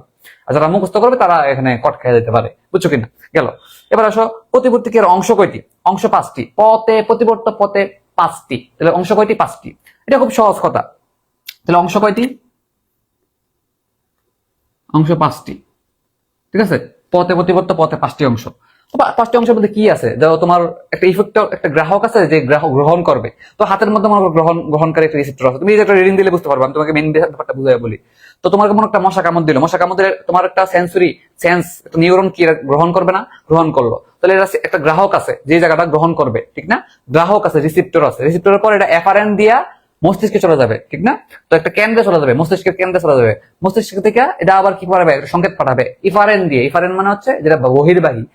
তাহলে একটা গ্রাহক, একটা রিসিপ্টর আছে হাতের মধ্যে, রিসিভ করে কি করবো? এটা অন্তর্বাহী দিয়ে সেটা ভিতরে প্রবেশ করবে, বা এফারেন দিয়ে ভিতরে প্রবেশ, কেন্দ্রের মধ্যে আসবে। কেন্দ্রের মধ্যে থেকে মাথা থেকে একটা সংকেত আসবে ইফারেন বা বহির্বাহী দিয়ে, এটা আবার কই চলে যাবে? এখানে ইফেক্টর অর্গানে চলে যাবে। ইফেক্টর অর্গান কি আছে? পেশি এবং গ্রন্থি আছে। বুঝছো কিনা? পেশি এবং গ্রন্থির উপরে একটা ইফেক্ট ফেলবে, এজন্য বলে কি ইফেক্টর অর্গান বা প্রভাবিত অঙ্গ। তো 5টা অংশ আছে দেখো, গ্রাহক, গ্রাহক, অন্তর্বাহী দমন, অন্তর্বাহী একটা নিউরন কেন্দ্র, মাথার কেন্দ্রটা, আবার এখান থেকে একটা একটা একটা দিয়ে যাবে বহির্বাহী, আর যেখানে গিয়ে কাজ করবে তার নাম হলো ইফেক্টর অর্গান, যেখানে ইফেক্ট করবে। ঠিক আছে? তার 5টা অংশ আছে, খুব সহজ কথা, তুমি যে রিডিং দিবে এটা। বুঝছো কিনা? তো যদি বলে প্রতিবর্তী ক্রিয়া অংশ কয়টি, তুমি বলে 5টি। যদি বলে প্রতিবর্তী ক্রিয়াকে কয় ভাগে ভাগ করা হয়েছে, এটা হচ্ছে 2 ভাগে। বুঝছো কিনা? তাহলে দেখো আমি জামালাটা কোথায় বাই করি, একটু আগে যে বলছি আমার জামালা আছে, জামালাটা কোথায় বাই করি দেখো। বিজ্ঞানের নাম হলো প্যাভলভ। পথে প্রতিবর্ত পথে প্যাভলভ। তাহলে দেখো প্যাভলভ কি করছে? প্রতিবর্ত ক্রিয়া 2 ভাগে ভাগ করছে। ঠিক আছে? একটা সহজাত, একটা হলো অর্জিত। সহজাত, একটা হলো অর্জিত। তাহলে দেখো জামালা কোথায় আমি বলতেছিলাম, দে জামালাটা কোথায় বলো। আচরণকে 2 ভাগে ভাগ করছে কে? তোমরা কমেন্ট করো। আচরণকে 2 ভাগে ভাগ করছে কে? অথবা আচরণকে সহজাত ও অর্জিত 2 ভাগে ভাগ করছে কে? আর হলো প্রতিবর্ত ক্রিয়া 2 ভাগে ভাগ করছে কে? প্রতিবর্ত পথে হচ্ছে প্যাভলভ, আর আচরণকে ভাগ করছে লরেঞ্জ। বুঝছো? এটা ফেস লাগাতে দেখো না, সিম্পল জিনিস ফেস লাগাই ফেললে সমস্যা। ক্লাস থেকেই কনফিউশন ক্লিয়ার করে যাবা। তুমি কেন পরীক্ষার হলে গিয়ে ভুল করবা? ক্লাস থেকে কনফিউশন ক্লিয়ার করে যাবা। যে তোমার টিচার, সেই তোমাকে সতর্ক করে দেওয়া উচিত যে তোমার কোথায় ভুল হইতে পারে, কারণ তুমি তো আগে তো জানো না, ঠিক না? তো এটা হলো কথা। দেখো, তো সহজাত আবার 3 রকমের আছে। এটা হলো সুপারফিসিয়াল। তুমি ছোট ছোট রোগীরা নোট করে রাখতে পারো, বেশি বেশি নোট হবে না নোট করলে। Superficial, deep. ডিপ মানে কি? গভীর না? ডিপ। তাহলে আমি ইংরেজিতে লিখলে মনে ভালো হবে জিনিসগুলা, কারণ মেডিকেলে কি ইংরেজিতে পড়তে হবে সবকিছু। ঠিক আছে? সুপারফিসিয়াল। একটা হলো ডিপ। ঠিক আছে? আরেকটা হচ্ছে তোমার ভিসেরাল। একটা কি? ভিসেরাল। বাংলাগুলো আছে, বাংলাগুলো তুমি দেখতে পারো। যেমন সুপারফিসিয়ালের বাংলা হলো উপরিগত। দেখো এই 2টার কথার মিনিং তুমি বোঝার চেষ্টা করো। সুপারফিসিয়াল, ডিপ কথাটা মানে কি? তো ডিপ মানে তো গভীর, তো বুঝোই। সুপারফিসিয়াল মানে কি? উপরে উপরে। মনে করো যে একটা চামড়া উপরে উপরে দেখা যায়, এটা হচ্ছে সুপারফিসিয়াল। আর ভিতরে গিয়ে যদি দেখতে চাও, এটা ডিপ। বুঝছো কিনা? তো আমি অনেক সময় আমাদের এই যে আমাদের হাতের মধ্যে একটা রক দেখবা, দেখা যায়, একটা রক দেখা যায়। বুঝছো? এটা বলে মিডিয়ান কিউবিটাল বিন। ঠিক আছে? কিউবিটাল বিন বলা হয়। তো এটা কিন্তু দেখা যায়, এই জন্য কিন্তু এখান থেকে সরাসরি রক্তগুলো নেওয়া হয়। কারণ কি? এটা সবচেয়ে বড়, এটাকে সহজে দেখা যায়। হ্যাঁ, ইজিলি এটাকে ইজিলি অ্যাক্সেসেবল, ঠিক না? ইঞ্জেকশন সরাসরি সহজে ঢুকানো যায়, দেখা যায়। এবং এই জায়গায় একটা বড় সড়ো সুপারফিসিয়াল বেইন, যেটা কি সুপারফিসিয়াল বেইন দেখা যায়। তো সুপারফিসিয়াল মানে উপরে উপরে, উপরে উপরে, আর ডিপ মানে ভিতরে ভিতরে। বুঝছো কিনা? তো আমরা পায়ে সুড়সুড়ি দেখি, খুব জোরে আঘাত করি সুড়সুড়ি দেওয়ার সময়, আমরা যেটা বলি কেটকুতি বলি, কেটকুতি। ঠিক আছে না? বা সুড়সুড়ি দেই, এটা কি খুব গভীরে গিয়ে গুতা দেয়া দেই না, এটা হালকা হালকা আমরা কি টাচ করি, ঠিক না? এটার নাম সুড়সুড়ি। তো এই যে পায়ের পাতা সুড়সুড়ি দেওয়া, এটা কি সুপারফিসিয়ালের উদাহরণ। তো সুড়সুড়ি সুপারফিসিয়াল। ঠিক আছে? তাহলে আশা করি তুমি উদাহরণ পারবা। তো এখানে কথা হচ্ছে এই জিনিসগুলো কোথা থেকে যায়? ত্বক থেকে। ঠিক আছে? এটা ত্বকের মধ্যে কাজ করে বা স্কিনের মধ্যে কাজ করে। বুঝছো? এই ডিপটা কোথায় কাজ করে? ডিপটা কাজ করে হচ্ছে পায়ের টেন্ডনে। কোথায় কাজ করে? টেন্ডন। তাহলে পায়ের টেন্ডন থেকে উৎপন্ন হয় এই প্রতিবর্তী ক্রিয়াটা, বুঝছো? টেন্ডন থেকে উৎপন্ন হয়। আর এটা করতে উৎপন্ন হয়। ভিসেরাল মানে কি? ভিসেরা মানে হচ্ছে ভিতরের, বাংলাতে এভাবে লেখা আছে আন্তর্জন্ত্রীয়। আন্তর্জন্ত্রীয় মানে ভিতরের দিকের। আন্তর্জন্ত্রীয় মানে কি? ভিতরের দিকে জিনিসপাতি। যেমন আমাদের ভিতরের দিকে জিনিসপাতি কি আছে? বিভিন্ন ভিসেরা। যেমন আমরা যে পড়ি, মেডিকেলে গিয়ে যে পড়ি বিভিন্ন অঙ্গ টঙ্গ নিয়ে, এগুলোর ভিসেরা বলা হয়। যেমন ধরো হার্ট, লাং, ঠিক আছে, কিডনি, লিভার, এগুলো আমরা যে হাতে সরাসরি ধরি, এর নাম ভিসেরা বলা হয়। ভিসেরা মানে ভিতরের দিকের অঙ্গ, ঠিক আছে, ভিতরের দিকের পার্ট বোঝায়। তো বিভিন্ন ভিসেরাল অঙ্গ, পাকস্থলী, হৃৎপিণ্ড, অন্ত্র, এগুলো থেকে যদি তুমি কোনো ক্রিয়া প্রতিবর্ত ক্রিয়া উৎপন্ন হয়, তারা বলে ভিসেরাল প্রতিবর্ত ক্রিয়া, ঠিক আছে? তো তুমি এখান থেকে মনে রাখবে, এটা উৎপন্ন হয় ত্বক থেকে, সুরসুরি দেওয়া। আর এটার উদাহরণ কি? এটা সুরসুরি উদাহরণ লিখবা। এটার উদাহরণ কি? এটা হচ্ছে বইয়ের মধ্যে লেখা আছে হাঁটুর ঝাঁকুনি। এটা কি বলতে পারো? হাঁটুর ঝাঁকুনি, ঠিক আছে? হাঁটুর ঝাঁকুনি। হাঁটুর ঝাঁকুনির ইংরেজি হলো নি জার্ক। তাহলে আমি একটু লিখি এখানে উদাহরণগুলা। হাঁটুর ঝাঁকুনি, হাতুড়ি দিয়ে আছে না, তোমার হাঁটুর মধ্যে বাড়ি দেওয়া হয়, বাড়ি দিয়ে টেস্ট করা হয়, নি জার্ক টেস্ট, বুঝছো? তাহলে হাঁটুর ঝাঁকুনি এটা পড়তে হবে, কিন্তু ইম্পর্টেন্ট, মেডিকেলে কদিন আগে ফিরে আসছে। হাঁটুর ঝাঁকুনি বা ইংরেজিতে বলে নি জার্ক। নি জার্ক।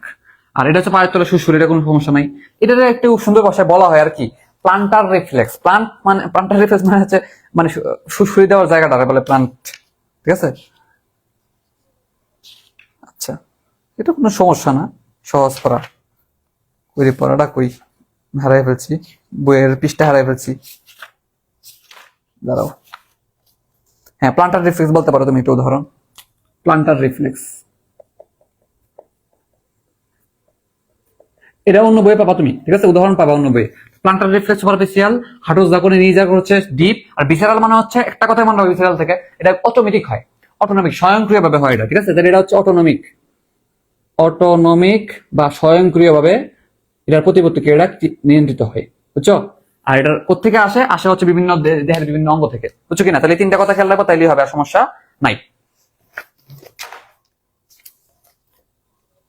অর্জিতকে কেন কন্ডিশন বলা হয়? কারণ এটা প্র্যাকটিসের মাধ্যমে, অনুশীলনের মাধ্যমে বাধ্য হয়ে একটা শর্ত আছে, এই জায়গায় অর্জিতকে কন্ডিশনাল বলা হয়। কন্ডিশনাল শর্ত আছে, শর্ত সাপেক্ষ বলা হয়। আর যেটা মনে করো সহজাত, এটা অটোমেটিক হয়ে থাকে, আনকন্ডিশন, শর্ত তো লাগে না, জিনের মাধ্যমে অটোমেটিক হয়ে যায় সহজাত প্রতিবর্তী ক্রিয়া, ঠিক আছে?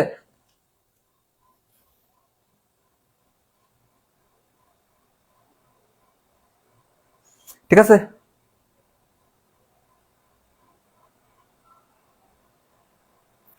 বাংলাদেশে দুইটা ক্লাস কিন্তু হয়েছে, ইফতি আর ইমা, দুইটা ক্লাস হয়েছে, বুঝছো?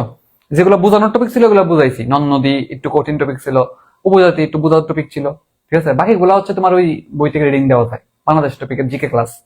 আচ্ছা, বুঝছো কিনা বলো? আচ্ছা, একটাই নিবো, সমস্যা নেই, ক্লাস করতে থাকো, একটাই নিবো, সমস্যা নেই, করো ক্লাস করো। নাজিফা, এর নাম আমরা প্রতিদিন ভুল করি, নাজিফা।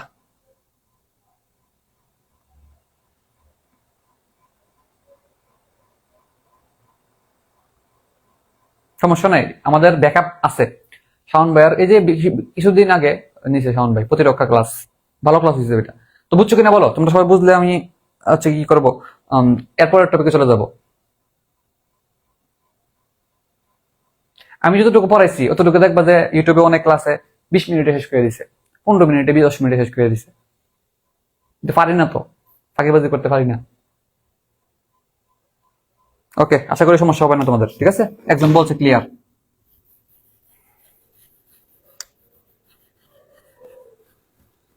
তো প্রতিবর্তী ক্রিয়া থেকে তুমি এই কথাগুলো খেয়াল রাখো, তাহলে আর সমস্যা হবে না, ঠিক আছে? প্রতিবর্তী ক্রিয়ার বৈশিষ্ট্য তুমি খেয়াল রাখবা। আহ আহ যদি বলে কয় ভাগে ভাগ করা হয়েছে, তুমি বলবো যে 2 ভাগে। যদি বলে কয়টি অংশ, তুমি বলবো যে 3টি অংশ, বুঝছো কিনা? যদি সহজাতকে কয় ভাগে ভাগ করছে, তাহলে বলবা 3টে অংশে। তাহলে 2, 3, 5 সংখ্যাগুলো একটু খেয়াল রাখো, ঠিক আছে? সহজাতের প্রকারভেদ 9 কোনটি, প্রশ্ন আসতে পারে, ঠিক আছে? তিনটা উদাহরণ কি, সুপারফিশিয়াল, ডিপ, আর হলো ভিসেরাল, বুঝছো? আশা করি সমস্যা হবে না। এবার 3 নাম্বার যে প্রশ্ন, ওই যে সহজাতের 3 নাম্বার উদাহরণ, যে ইনস্টিংস বা স্বভাবজাত আচরণ, ঠিক আছে? ইনস্টিংস বা স্বভাবজাত আচরণ, দেখো একটু সময় লাগে, শেষ করো, কিন্তু তোমার কাজে লাগবে, দীর্ঘদিন কাজে লাগবে। এটা তোমাকে লং টাইমে হেল্প করবে। ঠিক আছে, একটু সময় লাগতেছে জানি আমি, চ্যাপ্টারটা ছোট, পড়াও তো ছোট না। তাহলে 3 নম্বর টপিকের নাম হলো স্বভাবজাত আচরণ, বা ইংরেজিতে বলা ইনস্টিংস। এই ইংরেজিটা লাগবে ভালো করে, ইংরেজি মাস্ট লাগবে এখানে। ঠিক আছে, এইভাবে লেখা অনেক সময় ইনস্টিংস ইনস্টিংস। ঠিক আছে, ইনস্টিংস এই ইংরেজিটা মাস্ট লাগবে, বুঝছো? তোমার খেয়াল রাখবে যে ইনস্টিংস এর উদাহরণ কোথায় কোথায়, বুঝছো? ইনস্টিংস এর উদাহরণ কোথায় কোথায়, যেমন হেরিঙ্গাল, যেমন হচ্ছে কি হেরিঙ্গাল, হেরিঙ্গাল একটা উদাহরণ আছে। সবচেয়ে গুরুত্বপূর্ণ উদাহরণ যেটা মনে রাখতে হবে স্বভাবজাত আচরণ থেকে বা সামাজিক ইয়ে থেকে, এটা হচ্ছে তোমার টুনটুনি। টুনটুনি পাখির বাসা নির্মাণ। ঠিক আছে, তুমি বইয়ের মধ্যে দাগ দিয়ে রাখতে পারো, টুনটুনি পাখির বাসা নির্মাণ। এটা কি আমাদের গুরুত্বপূর্ণ স্বভাবজাত বা ইনস্টিংসের উদাহরণ। ঠিক আছে, এটা পারতেই হবে। ঠিক আছে, তাহলে আমরা এই কথাগুলো খেয়াল রাখবো। এরপরে এখানে কিছু এই যে সহজ ইনস্টিংসের একটা উদাহরণ, বাস্তবমুখী উদাহরণ কে দিছে? বাস্তবমুখী সংজ্ঞা, উদাহরণ না, সংজ্ঞা দিছে ডারউইন। কে দিছে? ডারউইন। এই কথাটা পড়তে হবে, বুঝছো? তাহলে ইনস্টিংসের বাস্তবমুখী সংজ্ঞা দিছে কে? ডারউইন। তো এখানে আরো বিরোধিতা করছে অনেকে, ঘুরাফেরা লরেন্স ইনভার্জেন সবাই মিলে একটা নাম দিছে যে একটা মানুষের মধ্যে নাকি বা একটা প্রাণীর মধ্যে নাকি এই জিনিসটা ঘটে, নির্দিষ্টভাবে ঘটে, ফিক্সড ভাবে ঘটে, একটা অ্যাকশনে, একটা প্যাটার্নে একটা ঘটনা ঘটে, তার নাম হলো ফিক্সড অ্যাকশন প্যাটার্ন, বুঝছো? সংক্ষেপে বলা হয় ফ্যাপ। কি বলা হয়? Fap, fixed action pattern. এই ফিক্সড অ্যাকশন প্যাটার্নের 5টা অংশ আছে। কয়টা অংশ? 5টা। এই 5টা নাম খেয়াল রাখতে হবে। এখান থেকে তোমরা ভুল করো, কি কি ভুল করো তোমাকে আমি বলতেছি। ঠিক আছে, ফ্যাপ বা ফিক্সড অ্যাকশন প্যাটার্ন পড়তে হবে, 5টা নাম। ফিক্সড অ্যাকশন প্যাটার্নের বৈশিষ্ট্য কয়টি? 5টি। এটা কে দিছে? লরেঞ্জ। কে দিছে? লরেঞ্জ। এটা বইয়ের মধ্যে সাজানো আছে, নোট করার দরকার নাই। ঠিক আছে, তুমি জাস্ট স্বভাবজাত আচরণ থেকে তুমি দাগ দিয়ে রাখো টুনটুনি বেকার বাসা নির্মাণ, তারপরে যে ডারউইনের কথাটা খেয়াল রাখা লাগবে, বাস্তব সংজ্ঞা, আর দাগায় রাখা হচ্ছে হেরিঙ্গাল। এই 3টা উদাহরণগুলো খেয়াল রাখবা, বাস্তবিক উদাহরণ সংজ্ঞা কে দিছে, আর এই 5টা নাম খেয়াল রাখবে। এটা নোট এই জায়গাটা নোট করার দরকার নাই, যেটা নোট করতে বলি সেটা নোট করবা, আর এটা বই লিখবা। ঠিক আছে, দেখো তাহলে 5টা উদাহরণ দেখো, সাজসম্মত, ইংরেজি সহ পড়তে হবে মাস্ট। খেয়াল রাখো কি বলতেছি, 5টা উদাহরণ, 5টা ফ্যাপের 5টা বৈশিষ্ট্য, 5টা বৈশিষ্ট্য ইংরেজি সহ পড়তে হবে। তো কি ভুল হইতে পারে একটু বলি তোমাকে আমার এখানে। ঠিক আছে, সাজসম্মত, এটা ইংরেজি স্টেরিওটাইপ, এস দিয়ে আছে এটা, হ্যাঁ এস দিয়ে আছে, ব দিয়া 2টা আছে, ব্যক্তিগত অভিজ্ঞতা বহির্ভূত, তোমাকে দিবে ব্যক্তিগত অভিজ্ঞতা অন্তর্ভুক্ত, এটা যাতে ভুল না হয়। ঠিক আছে, আবার বলতেছি মাস্ট এখানে ইংলিশ গুলো পড়তেই হবে। ঠিক আছে, ইংলিশ গুলো থেকে প্রশ্ন করে দিতে পারে, এটা কিন্তু এরা যারা মেডিকেলে প্রশ্ন করবে তারা চোখে পড়তে পারে কিন্তু এটা, কারণ সুন্দর মতো 1 2 3 4 5 দিয়ে দেওয়া আছে, পাশাপাশি ইংলিশও আছে, তো স্যারদের কিন্তু এটা পছন্দ হইতেই পারে, এই টপিকটা দিয়ে দিতে পারে। তখন কিন্তু না পড়লে কিন্তু কট খেয়ে যাবে, বুঝছো? কিন্তু সাজসম্মত, স আছে এই জায়গা, ছ ব্যাপার আছে, সতে সর্বজনীনতা বা ইউনিভার্সালিটি। ঠিক আছে, তারপর তোমার ব্যক্তিগত বহির্ভূত। ঠিক আছে, বতে ব্যক্তিগত, বতে বহির্ভূত, নট অন্তর্ভুক্ত, ভালো করে খেয়াল রাখবা। বেলিস্টেক্সনেস, বতে আবার বেলিস্টেক্সনেস। ঠিক আছে, উদ্দেশ্যের একনিষ্ঠতা, মানে একটা নির্দিষ্ট উদ্দেশ্য নিয়ে কাজ করবে, তো একটু ভালো করে খেয়াল রাখো, একটু যদি ভুল না হয়। ঠিক আছে, ইংরেজি সহ খেয়াল রাখো। Stereotype, universality, independence of individual experience, বেলিস্টেকনেস, সিঙ্গেলনেস অফ পারপাস, বুঝছো? দুটো স দিয়ে কিন্তু কয়েকটা মিলে, তুমি এভাবে মনে রাখতে পারো। বস কি দিয়ে মনে রাখবা? বস, ব দিয়া কয়েকটা কথা, ব্যক্তিগত, ব্যক্তিগত অভিজ্ঞতা বহির্ভূত, বতে ব্যালিস্টিকনেস, স দিয়ে সার্বজনীনতা, স দিয়ে সিঙ্গেল, সিঙ্গেল পারপাস। বলো সিঙ্গেল পারপাস মানে কি? উদ্দেশ্যের একনিষ্ঠতা, একটাই পারপাস মানে কি? একনিষ্ঠ ভাবে একটা উদ্দেশ্য আছে। এস দিয়া স্টিরিওটাইপ, এটা পড়তে পারো, যার বাংলা হলো সাজসম্মত। তাহলে একটু বস দিয়ে খেয়াল রাখতে পারো 5টা, যেমন নিয়োগ তুমি এখান থেকে ভুল করা যেত না, এটা হলো কথা, বুঝছো? গেল। এরপরে চলে আসো মাইগ্রেশন, পাখির মাইগ্রেশন বা পরিযান। মাইগ্রেশনের বাংলা কি? পরিযান। দেখি তো কে পারো? পারার তোমাদের জন্য হাততালি থাকবে, ভার্চুয়াল হাততালি থাকবে তোমার জন্য। দেখি কে পারো। রুই মাছের অভিপ্রয়াণ কি ধরনের? দেখি কে পারো, কমেন্ট করতে হবে। দেখি কে পারো। রুই মাছের অভিপ্রয়াণ কি ধরনের? অভিপ্রয়াণ নামটা কেমন সুন্দর না?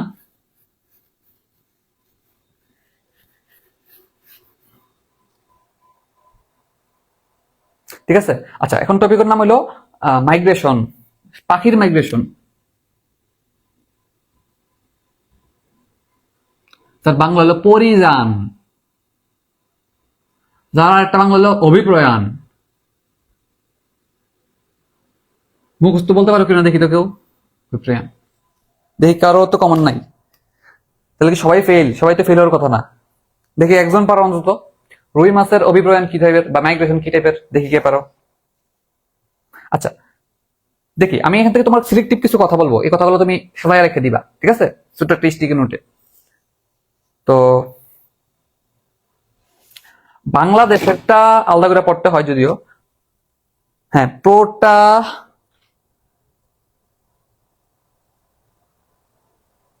প্রোটামোড্রোমাস, ভেরি গুড। তাসলিমা সুলতানা, স্বপ্না সবার আগে আনসার দিছে। তার জন্য মনে মনে সবাই একটা হাততালি দাও, মনে মনে হাততালি দাও সবাই একটা। ফারিয়া আক্তারও পারছে, সাবাস, ভেরি গুড।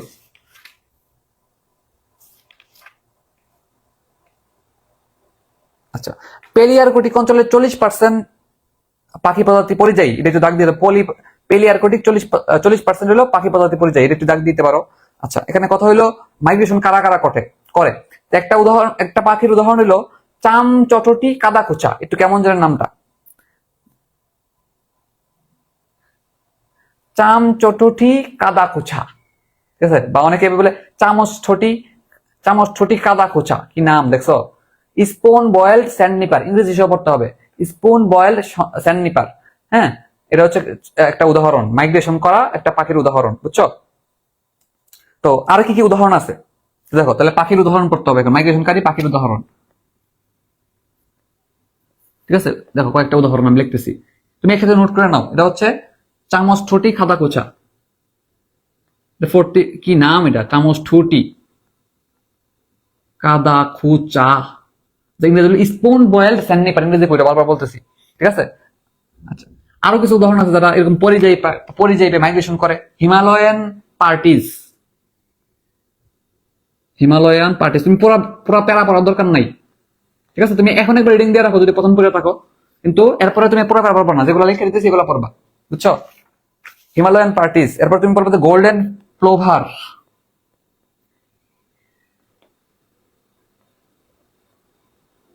উদাহরণগুলো লিখে রাখো, ঠিক আছে? এরপর তোমার আর্কটিক টার্ন,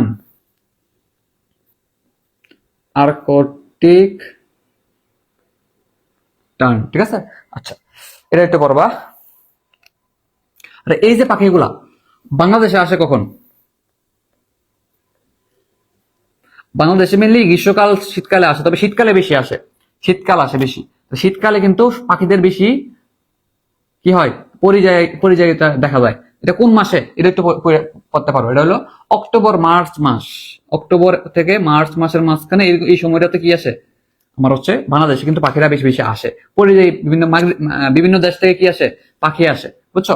আচ্ছা, তার থেকে আসে, তাহলে বিভিন্ন দেশ থেকে তো আসে, কোন দেশ থেকে আসে? তো বলা আছে এরকম একটা কথা, বাসে যেতে একবার আসছিল মনে হয়, হিমালয়ের ইউরোপ দূরপ্রাচ্য থেকে আসে, হিমালয় থেকে আসে, ইউরোপ দূরপ্রাচ্য থেকে আসে, বুঝছো? এটা একটু বই থেকে দাগ দিয়ে নিও যে হিমালয় ইউরোপ দূরপ্রাচ্য থেকে আসে। এই যে বললাম বাংলাদেশে পাখি কয়টা, বাংলাদেশের প্রজাতি কয়টা, এটা পড়ে ফেলতে হবে। বাংলাদেশের প্রজাতি হইলো 500টি, ঠিক আছে? তাহলে বিদেশে কয়টা? তাহলে বিদেশি প্রজাতি কয়টা? এটা পড়তেই হবে, দুইটা সংখ্যা, 300, ঠিক আছে? তোমরা ফ্যাস লাগাই ফেলো পরীক্ষা হলে, খেয়াল করো, তোমরা পরীক্ষা হলে ফ্যাস লাগাই ফেলো ভাইয়া বিদেশি কয়টা, বাংলাদেশি কয়টা, ঠিক আছে? বাংলাদেশি পাখির প্রজাতি কয়টা আর বিদেশি প্রজাতি কয়টা, এটা ফ্যাস লাগাই ফেলো। দেখো তুমি একটু খেয়াল করো, বিদেশি 3টা পার্ট আছে না, এর মনে হবে 300, আর বাংলাদেশের কত 500, কারণ বাংলাদেশের মধ্যে 5টা পার্ট আছে। দেখো বাংলাদেশ 5টা পার্ট আছে না, 5টা পার্ট দেখে তুমি মনে রাখবে যে এটা হচ্ছে বাংলাদেশে 5টা প্রজাতি, আর বিদেশি হলো 300। তোমরা 300 500 মধ্যে ফেস লাগিয়ে ফেলো, তাহলে একটু খেয়াল রেখে সংখ্যাগুলো, তাহলে সমস্যা হবে না। স্থায়ী পাখি, বুঝছো? ওকে, আশা করি বুঝতে পারছো। এবার আছে মাকড়সা জাল। তাহলে তুমি এখান থেকে সিলেক্টিভ পড়া করবা পরিযায়িতা টপিকটা থেকে, কারা কারা পরিযায়ী হইতে পারে, কোন কোন পাখি এরকম পরিযায়িতা দেখায়, মাইগ্রেশন দেখায়, এটা পড়বা। বাংলাদেশি কয়টা, বিদেশি কয়টা, এটা পড়বা। স্থায়ী পাখি কয়টা, ঠিক আছে? বাংলাদেশে কোথেকে আসে, কোন কালে আসে, এটা পড়বা, বুঝছো? ওকে, অতিথি পাখি।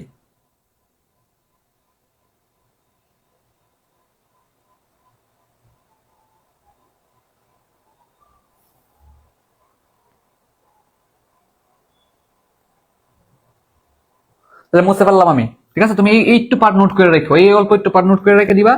নেক্সট টাইম তুমি এটার দিকে তাকাবে আগে, এটা যদি পারো দেন ভিতরে পড়া পড়লে পড়ো, সমস্যা নেই, বুঝছো? ওকে, মাইগ্রেশন নিয়ে দুই একটা কথা বললেই হবে। মাকড়সার জাল, এবার টপিকের নাম কি? মাকড়সার জাল।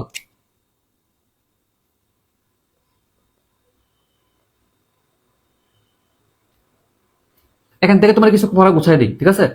তুমি ভুল করবা, এই জন্য বলে দিই। দেখো, মাকড়সার একটা গ্রন্থি আছে, ঠিক আছে? গ্রন্থির নাম হলো সিল্ক গ্রন্থি। মাকড়সা, স দিয়ে আমরা সিল্ক গ্রন্থি। তাহলে মাকড়সার উদরে, মাকড়সার উদর, আমি এই বলি, দেখো, মাকড়সার উদর, উদর মানে কি? পেট। উদরের মধ্যে একটা গ্রন্থি আছে, গ্রন্থির নাম হলো সিল্ক গ্রন্থি।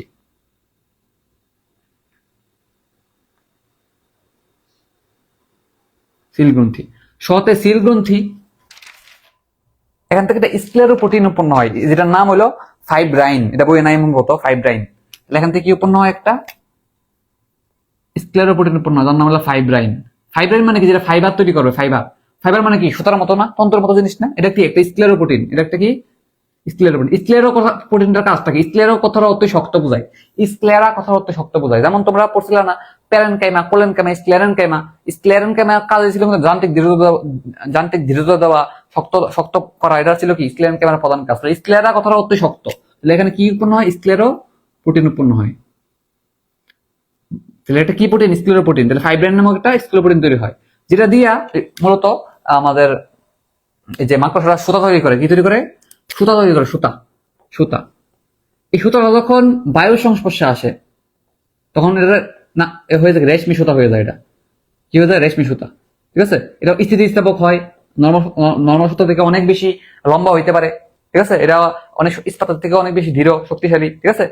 এই সুতা দিয়া গাছ আমাদের যেটা করে সেটা হলো প্রথমে একটা ওয়াই আকৃতির ভাড়া তৈরি করে, ওয়াই আকৃতি, বুঝছো? ওয়াই আকৃতির জিনিস তৈরি করে, পরে জাল তৈরি করে, আস্তে আস্তে কি করে? জাল তৈরি করে, জাল বুনন করে, জাল বুনন করে, ঠিক আছে? এই জাল বুননের ধাপ আছে অনেকগুলা, জাল বুননের অনেক ধাপ আছে। যেমন এই একটা ধাপ, যে প্রথমে সে ওয়াই আকৃতির একটা গঠন তৈরি করে। তুমি যদি গোলাকৃতি একটা যদি গঠন তৈরি করতে যাও, প্রথমে কি করে? সে একটা ওয়াই আকৃতির এরকম একটা গঠন তৈরি করে। এরপরে আস্তে আস্তে এর মধ্যে কি ঘুরায় ঘুরায় পেঁচায় পেঁচায় পেঁচায় পেঁচায় আস্তে আস্তে কি তৈরি করে? আমার মাকড়সা জালটা তৈরি করে, ঠিক আছে? ছোটবেলায় স্পাইডারম্যান আঁকতে পারতাম, স্পাইডারম্যান, বুঝছো? খুব সহজ চিত্রটা আঁকা। কেমন যেন আঁকতাম, এই যে এরকম ভাবে স্পাইডারম্যান আঁকতাম, কেমন যেন আঁকতাম, বুঝছো? এখানে একটা নাকের মধ্যে কিছু একটা দিয়া স্পাইডারম্যান আঁকতাম এরকম ভাবে, বুঝছো? স্পাইডারম্যান, কিছু একটা স্পাইডারম্যান টাইপের কিছু একটা আঁকতে পারতাম আর কি ছোটবেলায়, বুঝছো? স্পাইডারম্যান আঁকতে পারো? আচ্ছা, যাই হোক। তো তুমি জানো মনে ধাপ আছে অনেকগুলো ধাপ। এই ধাপগুলা কে লক্ষ্য করেন? ধাপগুলা লক্ষ্য করেন হচ্ছে হ্যান্স পিটার। নাম কি? Hans Peter. তাহলে এই যে তোমার সিরিয়াল একটা জিনিস লিখে দিলাম, তুমি এই কথাটা খেয়াল রাখবে, তাহলেই হবে, ঠিক আছে? ওকে, তাহলে দেখো, উদরে সিলিকন থেকে স্ক্লেরোপ্রোটিন উৎপন্ন হয়েছে। এটা একটা সুতা তৈরি করে, সুতাগুলা বায়ু সংশ্লেষে রেশমি সুতায় পরিণত হয়। এটা একটা ওয়াই আকৃতির ভাড়া তৈরি করে, একটা গঠন তৈরি করে। এদের জাল বুনন করে, জাল বুননের ধাপটা তৈরি করে। ধাপগুলা লক্ষ্য করে কে? হ্যান্স পিটার, বুঝছো? তাহলে এই কথাগুলো মনে রাখতে পারলে তোমার ইয়া শেষ, মাকড়সা জাল নিয়ে কথাবার্তা শেষ। হ্যান্স পিটার্স, হ্যান্স পিটার্স, ঠিক আছে? গেল কিনা বলো? ঠিক আছে, তোমরা বলো বুঝছো কিনা?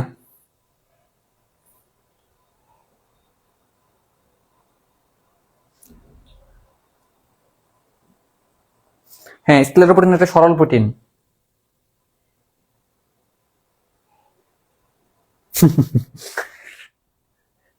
কেমন হয়েছে আমার স্পাইডারম্যান?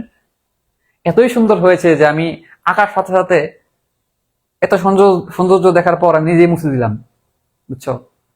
সৌন্দর্যের ঠেলাই আমি নিজেই মুছে দিলাম, মুছে ফেললাম। তাহলে তুমি এই সিরিয়ালে একটা জিনিস রেডি করবা। দেখো কয়টা লাইন, দেখছো কত সুন্দর না জিনিসটা? দেখতে সুন্দর লাগতেছে, একটা সিরিয়াল। বইয়ের মধ্যে তো অনেক লাইন লেখা। জোশ। ওকে, মাকড়সা জাল শেষ। এরপর অপত্য যত্ন। এরপর কি? অপত্য যত্ন।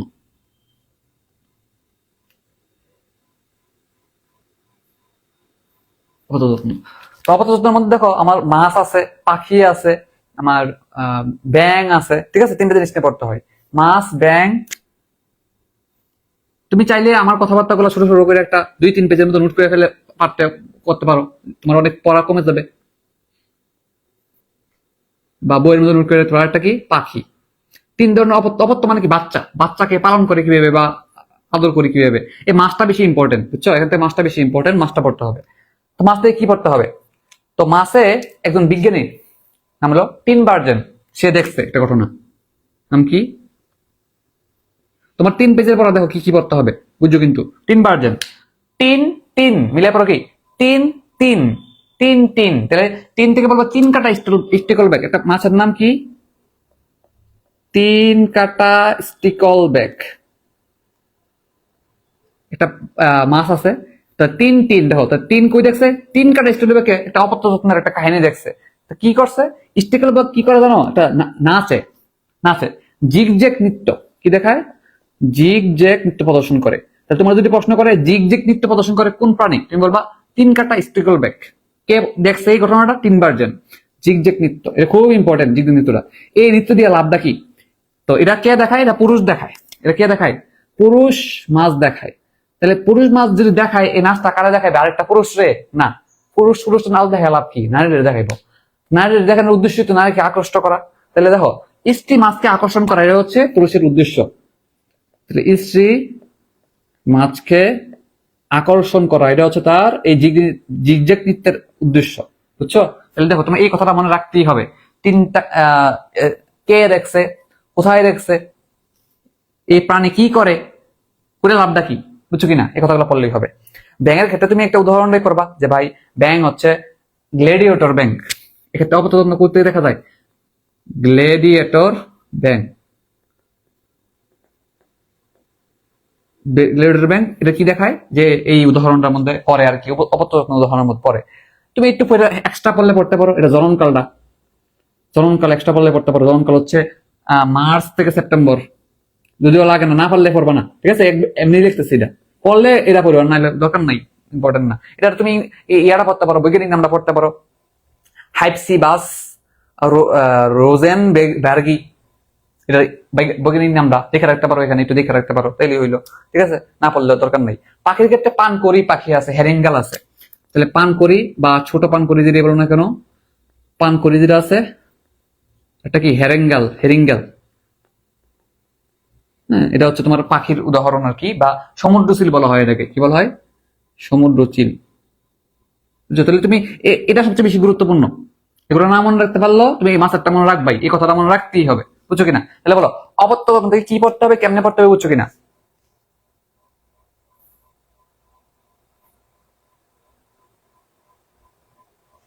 এরপরে আসলে কিছু গুরুত্বপূর্ণ কথা বলি আমি, ঠিক আছে? অনেক কথা ভিতরে লেখা আছে, বুঝছো? শিখন, কয়েকটা কথা নিয়ে বলি। শিখন, দেখো, শিখন, প্যাভলভ তত্ত্ব, প্যাভলভের তথ্য লেখা আছে। হ্যাঁ, এরপরে তোমার লেখা আছে হলো অল্ট্রুইজম।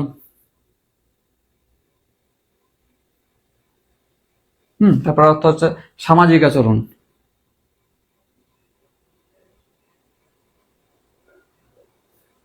তাহলে দেখো কয়েকটা কথা। শিখন কয় ধরনের, একটা প্রশ্ন আসবে তোমাকে। শিখন কয় ধরনের? তুমি বলবো 8 ধরনের। তোমাকে সিলেক্টিভ পড়ার চেষ্টা করো এখানে। শিখন কয় ধরনের? 8 ধরনের। এরপরে বলবো যে শিখনের সবচেয়ে সরলতম কোনটা? সবচেয়ে সরলতম হলো অভ্যাসজনিত শিখন। তাহলে এর মধ্যে সবচেয়ে সরলতম কোনটা, এটা বলতে পারো। সরলতম হচ্ছে অভ্যাসজনিত।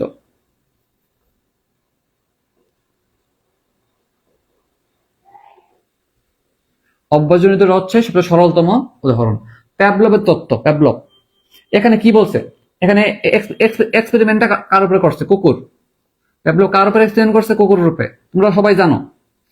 তো তাকে যখন খাবার বা খাবারের সংকেত দেওয়া হয় তখন লালা ধরে, অন্য সময় লালা ধরে না, বুঝছো কিনা? তো একটা এই যে একটা শর্ত দিচ্ছে, শর্ত দেওয়ার পরে কিন্তু কুকুরের লালা ঝরছে, ঠিক না? এই যে শর্ত দেওয়া, এটা সাপেক্ষ বা কন্ডিশনাল। তাহলে এটা একটা প্রতিবর্ত ক্রিয়ার মাধ্যমে ঘটে, সাপেক্ষ পরিবর্ত ক্রিয়া। তাহলে প্যাভলভের তত্ত্বের মধ্যে আসলে কিসের প্রমাণ পাওয়া যায়? সাপেক্ষ প্রতিবর্ত ক্রিয়া বা কন্ডিশনাল রিফ্লেক্স, এটার একটা উদাহরণ পাওয়া যায়। তাহলে এটাই একটু খেয়াল রাখো। তার মধ্যে কি পাওয়া যায়? সাপেক্ষ প্রতিবর্ত ক্রিয়া, রিফ্লেক্স অর্থ প্রতিবর্ত ক্রিয়া, প্রতিবর্তী ক্রিয়া, ঠিক আছে? এই কথাটা পড়বা, তাইলেই হবে। আচ্ছা, অল্ট্রুইজম, ওটা অর্থ হচ্ছে পরার্থপরতা, মানে একজন আরেকজন উপকার করা। তুমি এখান থেকে কি পড়বা? অল্ট্রুইজম থেকে। অল্ট্রুইজম কথাটা সর্বপ্রথম ব্যবহার করছে কে, এটা পড়বা। অগাস্ট কমটি। নাম কি?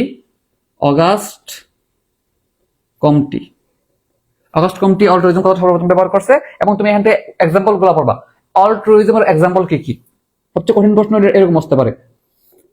এক্সাম্পল গুলো তুমি বই থেকে নিজে একবার রিডিং পড়বা, ঠিক আছে? আমি এখন দেখাইতেছি না। তাহলে অল্ট্রুইজমের এক্সাম্পল গুলো পড়বা, ঠিক আছে? আমি এক্সাম্পল কি কি কি কি দেখাইবা তোমাকে আমি বলি, কি কি পড়বা, কি কি দেখাইবা তোমাকে বলি। যে অল্ট্রুইজম থেকে পড়বা, যেমন ধরো বেবুন 6 বছর পর্যন্ত তার সন্তানকে লালন পালন করে।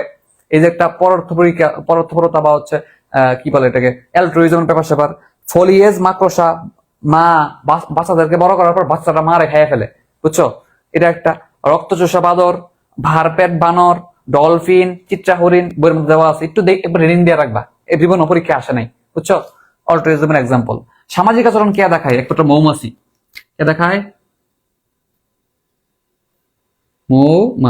মৌমাছি সামাজিক আচরণ দেখায়। তো এই মৌমাছিরে নিয়ে এখন পড়তে হবে, ঠিক আছে? মৌমাছি নিয়ে পড়লে আমাদের চ্যাপ্টার শেষ, আর কিছুই বাকি নেই।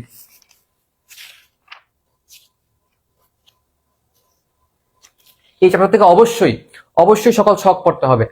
একদম সব মাপ থাকলেও ছক মাপ নাই, পড়তেই হবে ছক, ঠিক আছে? সবগুলা পড়তেই হবে। বুঝে বুঝে পড়ার চেষ্টা করবা, তাহলে মনে থাকবে, ঠিক আছে? সত্য মিথ্যার প্রশ্ন আসতে পারে,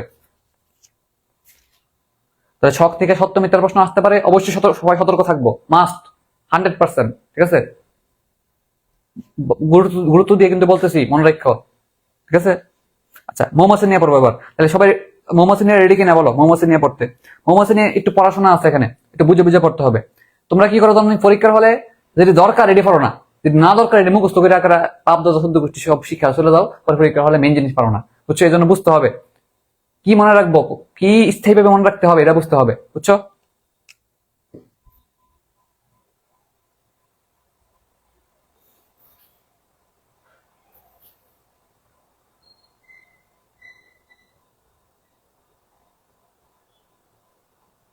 ওকে, আশা করি শুনে। কায়দা নূর কামিলিয়া ক্লাসে আসো? আচ্ছা, থাইকো, ক্লাসে থাইকো। তো তুমি এই জিনিসগুলো নোট করে রাখো হালকা পাতলা, তাইলেই হইলো। স্ক্রিনশট নিতে পারো কেউ যদি নিতে চাও, বুঝতে পারলাম তাইলে।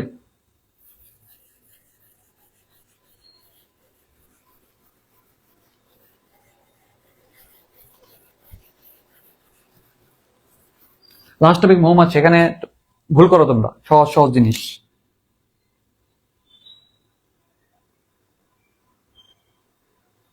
তো কথা হচ্ছে কয়েকটা কথা, যে মৌমাছি বাংলাদেশে এপিস ইন্ডিকা বলা হয়। আমরা নর্মালি কি মৌমাছির বৈজ্ঞানিক নাম কোনটা জানি? এপিস ইন্ডিকা, তাই না? সবচেয়ে কমন যেটা। তার আরো 2 রকমের আছে, এপিস এপিস ডরসাটা, এপিস ফ্লোরিয়া। তুমি একটু খেয়াল রাখবা। নাম্বার 1, মৌমাছি কয় ধরনের আছে? তো 3 ধরনের। তো দেখো, নামের মধ্যে 3টা অক্ষর আছে, মৌমাছি 3টা অক্ষর, তোমার মনে করো যে তিন ধরনের দেখা যায়। তো আমরা তো নর্মালি একটা উদাহরণ সেই ছোটবেলা থেকে জানি, 9-10 থেকে জানি, এপিস ইন্ডিকা। আমি ব্যাপারটা যে মৌমাছি আপু, কি বলতাম? মৌমাছি আপু।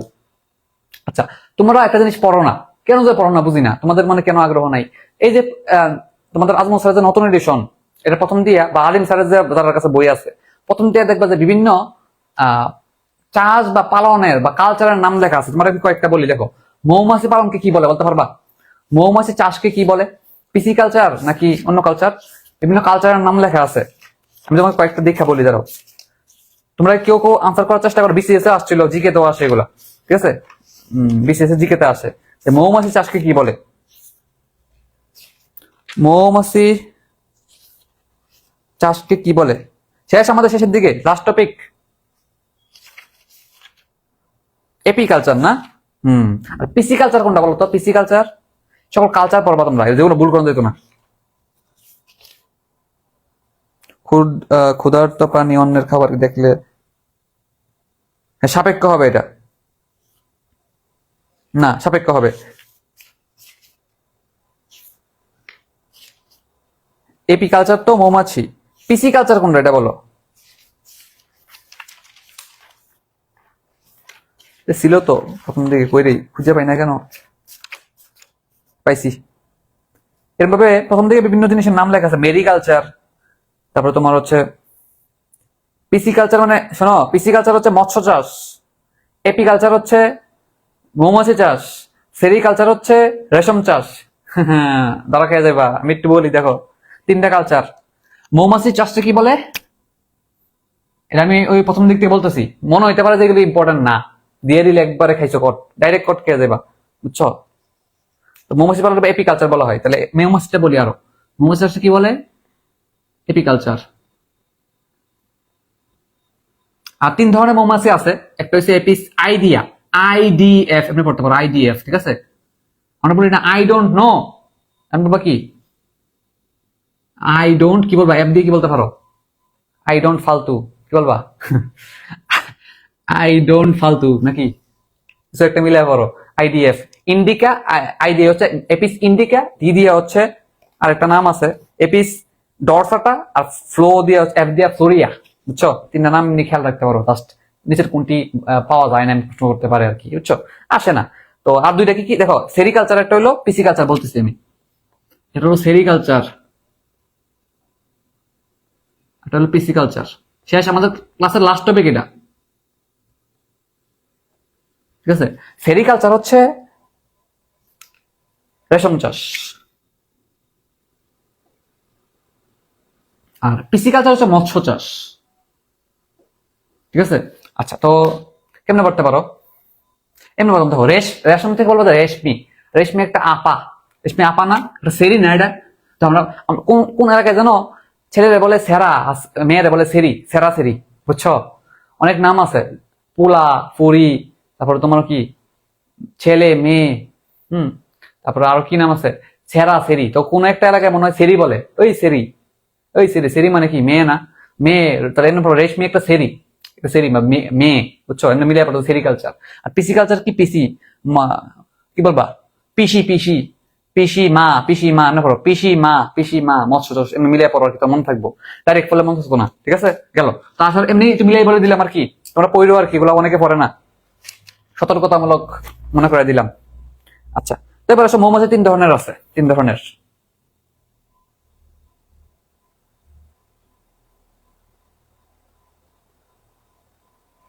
I don't fake. Saima Akter কয় কি? I don't fake, I don't feel, I don't fly. এই তো ভেরি গুড। আই ডোন্ট ফালতু, ঠিক আছে না?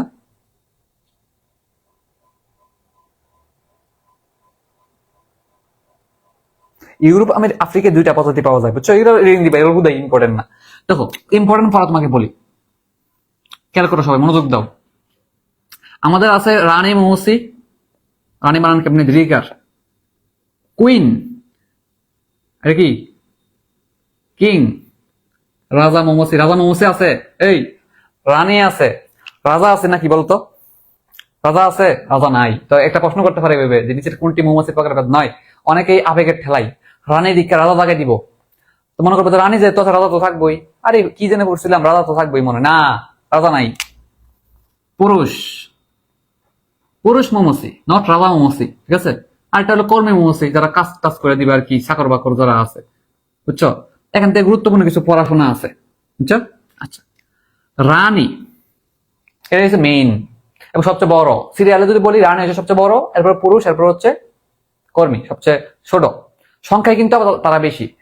তাহলে এখান থেকে প্রশ্ন আসে, বিভিন্ন কোচিং এর পরীক্ষায় বিভিন্ন থেকে প্রশ্ন আসে, সংখ্যায় কারা বেশি, আকারে কারা বেশি? তাহলে এখানে যদি বলি আকারের ক্রম কি, আকার, আকার, তো আমি এভাবে বলতে পারি, দেখো আর সুন্দর করে কেমন বলতে পারি যে রানী, তারপর তোমার কে আছে, পুরুষ মৌমাছি, একটা কর্মী মৌমাছি, তো উপর থেকে নিচে কমে আকার, না সরি সংখ্যা, সংখ্যা না আকার, আকার আকার। আর এই যে ম্যাথমেটিক্স এর মতো আমরা শিখবো। আর যদি বলি সংখ্যা, তাহলে হচ্ছে দেখো রানী একে সবচেয়ে বড়, এরপরে বড়, এরপরে বড়, এরপরে মানে সিরিয়ালের আকার কমতেছে। আর সংখ্যা যদি বলি কর্মীর সংখ্যা সবচেয়ে বেশি, এরপরে পুরুষ, এরপরে রানী, বুঝছো? সংখ্যা বলতেছে নাকি আকার বলতেছে, কমন সেন্স দিয়ে বলার চেষ্টা করবা। রানী মৌমাছি মূলত একটাই থাকে, এরপরে কিছু পুরুষ থাকে, আর কর্মী সবচেয়ে বেশি থাকে। আর আকারে বড় রানী, বড় সড়ো, এরপরে পুরুষ, এরপরে হচ্ছে কি, তাহলে একটু খেয়াল রাখবা, ঠিক আছে? আকার সংখ্যাটা একটু খেয়াল রাখো।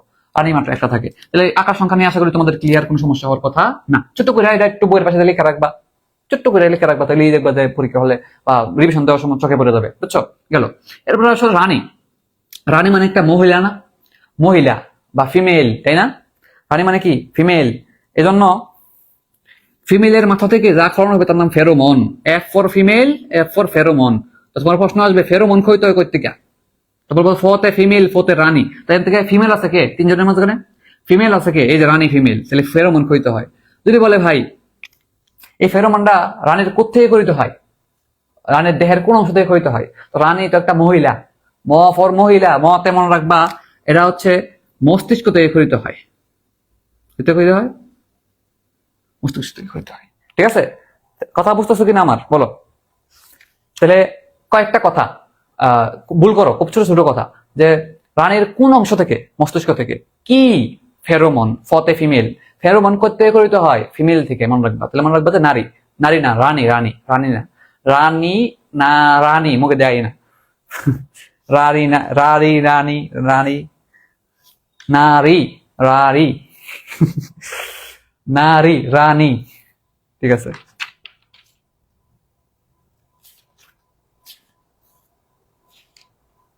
কইরে কইরে এই রানী এই আমি কি ভুল বলছি? এই ভুল বলছি নাকি? রানীর আকার বড় হইব তোর?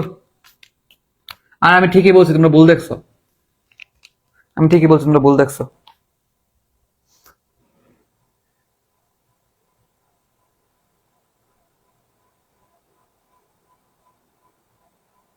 দাঁড়াও, আমি আমি ঠিক করে জিনিসটা, আমি কি ভুল বলছি কিনা দেখো। রানী আকারে যদি বলি রানী সবচেয়ে বড়, তাহলে আকার বলতে গেলে রানী সবচেয়ে বড়। সংখ্যা বলতে গেলে উপর থেকে নিচে কমতেছে। অর্থাৎ জিনিসটা কি, এটা সংখ্যাটা হচ্ছে উপর থেকে নিচে কমতেছে, মানে কি? আচ্ছা, তোমার কর্মী সবচেয়ে কম নাকি বেশি? এই তোমার ফেস লাগেও না, বুঝছো? আমি তোমাকে আরো সুন্দর করে বলি, এই আরো সুন্দর করে বলি। এইসব দিতে গেলে সমস্যা। এমনি বলি দেখো, আকার যদি বলি রানী ইজ গ্রেটার দেন পুরুষ ইজ গ্রেটার দেন কর্মী। এবার আসো, এবার হচ্ছে আসল ম্যাথমেটিক্স। আর সংখ্যা কোন কনভেনশনে লাগবে না, সংখ্যা হয়েছে কর্মী ইজ গ্রেটার দেন পুরুষ ইজ গ্রেটার দেন নারী না রানী। ঠিক আছে, এইবার আর ফেস লাগার কোনো কারণ নেই। ঠিক আছে, শেষ। ওকে, ফেরোমন। ঠিক আছে, এবার কথা হচ্ছে ভাই ফেরোমনের একটা ইংরেজি লেখা আছে, তোমরা এটা পড়ো না। ঠিক আছে, একটু ভালো করে দেখো। ফেরোমনের পাশে ব্যাকেটে একটা না ইংরেজি লেখা আছে, সমান সমান দিয়া, অক্সি ডেকানোয়িক অ্যাসিড। অক্সি ডেকানোয়িক অ্যাসিড, তোমরা এটা পড়ো না। ঠিক আছে, ভালো করে পড়তে হবে। কি কি বলতে পারবা? কেউ বলতে পারবা? দেখি তো, নতুন বই হয়তো যদি বাদ দিছে। সারফেক্টেন্টের রাসায়নিক নাম কি? সারফেক্টেন্টের রাসায়নিক নাম কি? ওই যে ফুসফুস অধ্যায়, রসায়ন শাস কি অধ্যায়, সারফেক্টেন্ট, এটার রাসায়নিক নাম কি? কে বলতে পারো দেখি?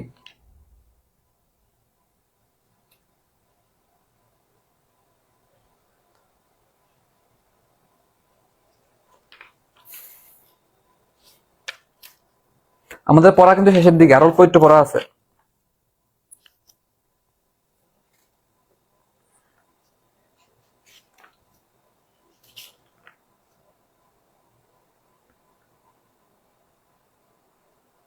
না, ডিটারজেন্ট না, ডিটারজেন্ট না। ডাইপাল মিটোয়েল দিয়ে একটা নাম, মনে করার চেষ্টা করো তোমরা দেখি। আচ্ছা, এটার নাম হলো অক্সো ডেকিনিউক অ্যাসিড।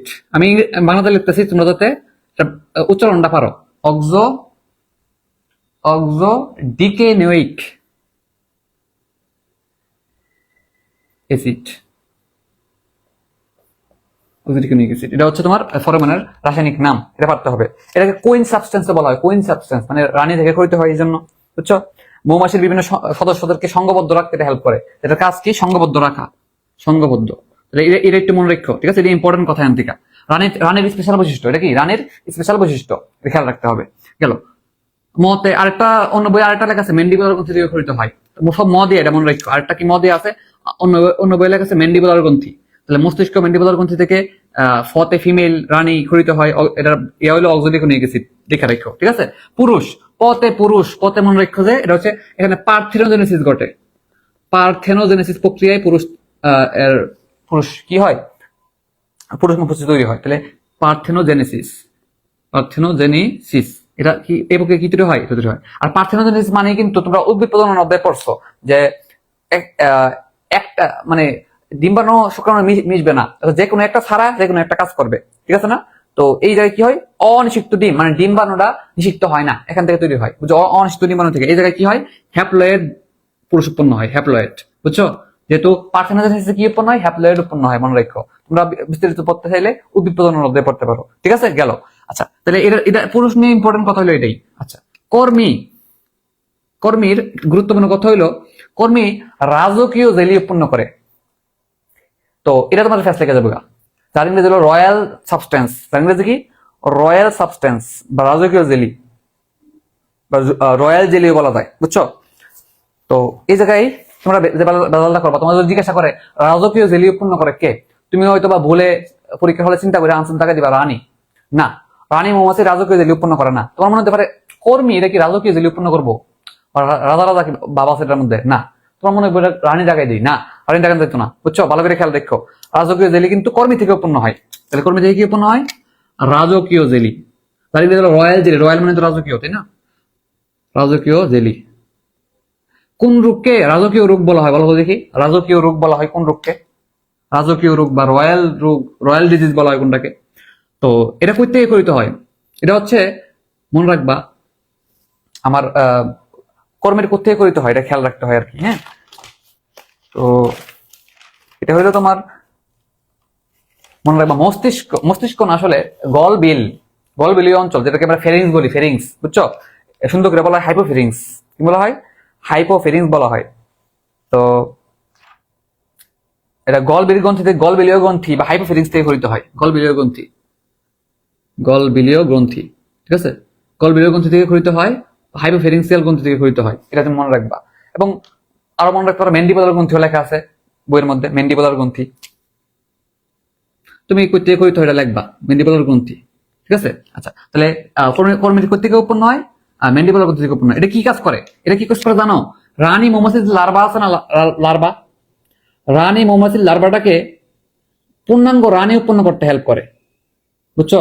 তাহলে রানী মৌমাছির লার্ভাটাকে হেল্প করতে সাহায্য করে কে, এটা হেল্প করতে সাহায্য করে না, হেল্প করে আর কি, বুঝছো। তাহলে দেখো রানী মৌমাছি তো অবশ্যই একটা বাচ্চা বা ছোট অবস্থায় একসময় ছিল, তো রানী মৌমাছির লার্ভাকে রানী পূর্ণাঙ্গ রানীতে রূপান্তর করতে এই কর্মীরা হেল্প করে, কি দিয়ে হেল্প করে, রাজকীয় জেলি উৎপন্ন করতে হেল্প করে। রাজকীয় জেলির একটা গুরুত্বপূর্ণ কথা হলো এটা নাইট্রোজেন সমৃদ্ধ, এটা কি সমৃদ্ধ, নাইট্রোজেন সমৃদ্ধ, হাইড্রোজেন সমৃদ্ধ, এটা খুব ইম্পর্টেন্ট কথা। তাহলে যদি বলে রাজকীয় জেলি কি সমৃদ্ধ, তোমাকে পারতে হবে অক্সিজেন সমৃদ্ধ, নাইট্রোজেন সমৃদ্ধ না কি সমৃদ্ধ, বুঝছো। তাহলে নাইট্রোজেন সমৃদ্ধ, ভালো করে মনে রাখবা, বুঝছো। আচ্ছা, তাহলে মনে রাখবা রাজকীয় জেলি কই থেকে উৎপন্ন হয়, কি সমৃদ্ধ, কি কাজ করে। আর এই যে রাজকীয় জেলি দিয়ে তুমি নাইট্রোজেন সমৃদ্ধ রাজকীয় জেলি দিয়ে তুমি যে লার্ভা থেকে রানী মৌমাছি তৈরি করলা, এই ঘটনাটার নাম হলো সুপার সিডিওর। এই ঘটনার নাম কি, সুপার সিডিওর, ঠিক আছে। বই থেকে খুলে দেখো, আমি তোমাকে পুরো জিনিসটার একটা সামারি দিলাম এখানে, সুপার সিডিওর, বুঝছো। তাহলে রাজকীয় জেলি কে উৎপন্ন করে, ফেরোমন কে উৎপন্ন করে, কই থেকে করিতে হয়, এটা পড়তে হবে। রাজকীয় জেলির উপাদান গুলা মধ্যে কি কি আছে, কত পার্সেন্ট পানি, কত পার্সেন্ট লিপিড, এটা মাস্ট পড়তেই হবে, বুঝছো। তো পানি হলো 60 থেকে 70%, হ্যাঁ, পানি কত 60 থেকে 70%, এটা পড়বা। প্রোটিন 15%, মিলিয়ে পড়ো, প্রোটিন হচ্ছে 12 থেকে 15%, শেল করা আছে আলাদা করে, দেখো রাজকীয় জেলির উপাদান কি কি, পানি 60 থেকে 70% বা 60% এমনি পড়ো মিলিয়ে, হ্যাঁ। প্রোটিন 15 আছে, দেখা দাও 12 থেকে 15। লিপিড শব্দটা লিখতে কিন্তু 3টা অক্ষর লাগে, হ্যাঁ, 3টা অক্ষর লাগে, এর 3 থেকে 5 মনে রাখো। চিনি 10 থেকে 16, চিনি 10 16 এমনি মিলিয়ে পড়ো। ভিটামিন 2 থেকে 3, একটু একটু বারবার পড়ো সংখ্যাগুলা, অথবা তোমার দেওয়ালের সামনে লাগাই রাখো, তাহলে পার্সেন্টেজ গুলা খেয়াল থাকবো, বুঝছো। তো এইভাবে যদি খেয়াল রাখতে পারো মনে থাকবো আশা করতেছি। তাহলে পানি থাকবো কত 60 থেকে 70%, লিপিড থাকবো 3 থেকে কত 5%, 6%, চিনি থাকবো 10 থেকে 16, একটু কয়েকবার পড়বা, তাহলে খেয়াল থাকবো রাজকীয় জেলির উপাদানগুলো কি কি। রাজকীয় জেলির কাজ কি, এখন বর্তমানে ত্বকের পরিচর্যায় হেল্প করে, ত্বকের বিভিন্ন ত্বকের ভাঁজ সৃষ্টি হয় না, আমাদের ত্বকের ভাঁজ সৃষ্টি হয় না, ত্বকের ভাঁজ সৃষ্টিতে, ভাঁজ কমাইতে, এবং কি করতে, বয়সের ছাপ কমাইতে রাজকীয় জেলি কিন্তু কাজ করে, বুঝছো। এটা একটু পড়বা। তাহলে তোমার সুপার সিডিওর প্রক্রিয়া বলা হয় এটাকে, তুমি এই কথাটা লেখা রাখবে এখানে, ঠিক আছে, গেল। তাহলে গুরুত্বপূর্ণ কথাগুলো গেল গেল গেল গেল, ঠিক আছে। তাহলে সংখ্যার দিক দিয়ে, আকারের দিক দিয়ে কি, এটা তুমি পড়বা। তারপর তোমাকে এটা পড়তে হবে যে এখানে কোনটার স্পেশাল কথা কি, কোনটার স্পেশাল কথা কি। এখন তো তোমার বই একটা ছক দেওয়া আছে, হ্যাঁ, ছকটাকে তুমি খুব মুখস্থ করে ফেলবা না, ঠিক আছে। এই ছকটা মনে রাখার কিছু বুদ্ধি পাশাপাশি কেমনে প্রশ্ন আসতে পারে, আরো কি অ্যাড করা যায় ছকের মধ্যে, এটা তোমাকে দেখাবো আমি। ঠিক আছে, তুমি কি করবা যে পুরো সবকিছু একটা ছকের মধ্যে অ্যাড করে ফেলবা। তোমার বইয়ের মধ্যে দেখো 6টা পয়েন্ট দেওয়া আছে। কয়টা পয়েন্ট? 6টা পয়েন্ট। আমি এটাকে আরো কয়েকটা পয়েন্ট বাড়াইয়া তোমার মনে করো 8টা 9টা পয়েন্ট ফেলে দিলে তোমার সবগুলা পড়া শেষ হয়ে যাবে। বুঝছো কিনা? ওকে, তা আমি মুছে ফেললাম জিনিসটা। সবাই তো পরে মনে রাখতে পারে কয়জন, এজন্য কিছু বুদ্ধি বলি মনে রাখার। তাহলে মুছে ফেললাম 1 2 3। প্রশ্ন প্যাটার্ন বুঝে পড়তে হবে, শুধু গাধার মতো পড়লে হবে না।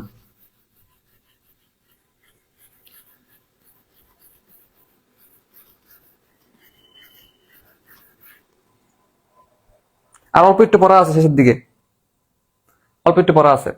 তো দেখো তোমার বইয়ের মধ্যে দেওয়া আছে কি কি পয়েন্টগুলো, আমি তোমাকে একটু বলি। পয়েন্টগুলো দেখো, আকার লেখা আছে, আকার নিয়ে আমরা পড়ছি। প্রজনন করতে পারা কারা কারা? কর্মী কি প্রজনন করতে পারবো? না। আমার পুরুষ এবং যে রানী সেই তো প্রজনন করতে পারবো, বুঝাই যাচ্ছে। এটাও পারবো আমরা। 2 নম্বর পয়েন্টটা পারবো। 3 নম্বর পয়েন্ট, মধু পরাগ সংগ্রহ করে কারা? হ্যাঁ, এখানে আমি একটু অ্যাড করবো। দেখো 3 নম্বর পয়েন্টে কর্মী মোমোসে আছে না, কর্মী নিয়ে কয়েকটা কথা তুমি আরো ছকের মধ্যে অ্যাড করবা। কর্মী, ঠিক আছে। কর্মীর আছে। কর্মীর তে মনে রাখবে মোম গ্রন্থি থাকে। কি থাকে? মোম গ্রন্থি। তুমি 3 নম্বর পয়েন্ট আছে না বইয়ের মধ্যে, 3 নম্বর পয়েন্টে তুমি একটু বাড়াও। 3 নম্বর পয়েন্টের পাশে আরো কিছু কথা লেখো। 3 নম্বর পয়েন্টে তোমার লেখা আছে ছকের মধ্যে মধু পরাগ সংগ্রহ লেখা আছে। মধু প্লাস মধু পরাগ সংগ্রহ। তো মতে মধু, দেখো তো রানী এর কি আছে? না। পুরুষ এখানে আছে? না। কর্মী আছে। তার মানে মনে রাখবে মধু সংগ্রহ করে কারা? কর্মী।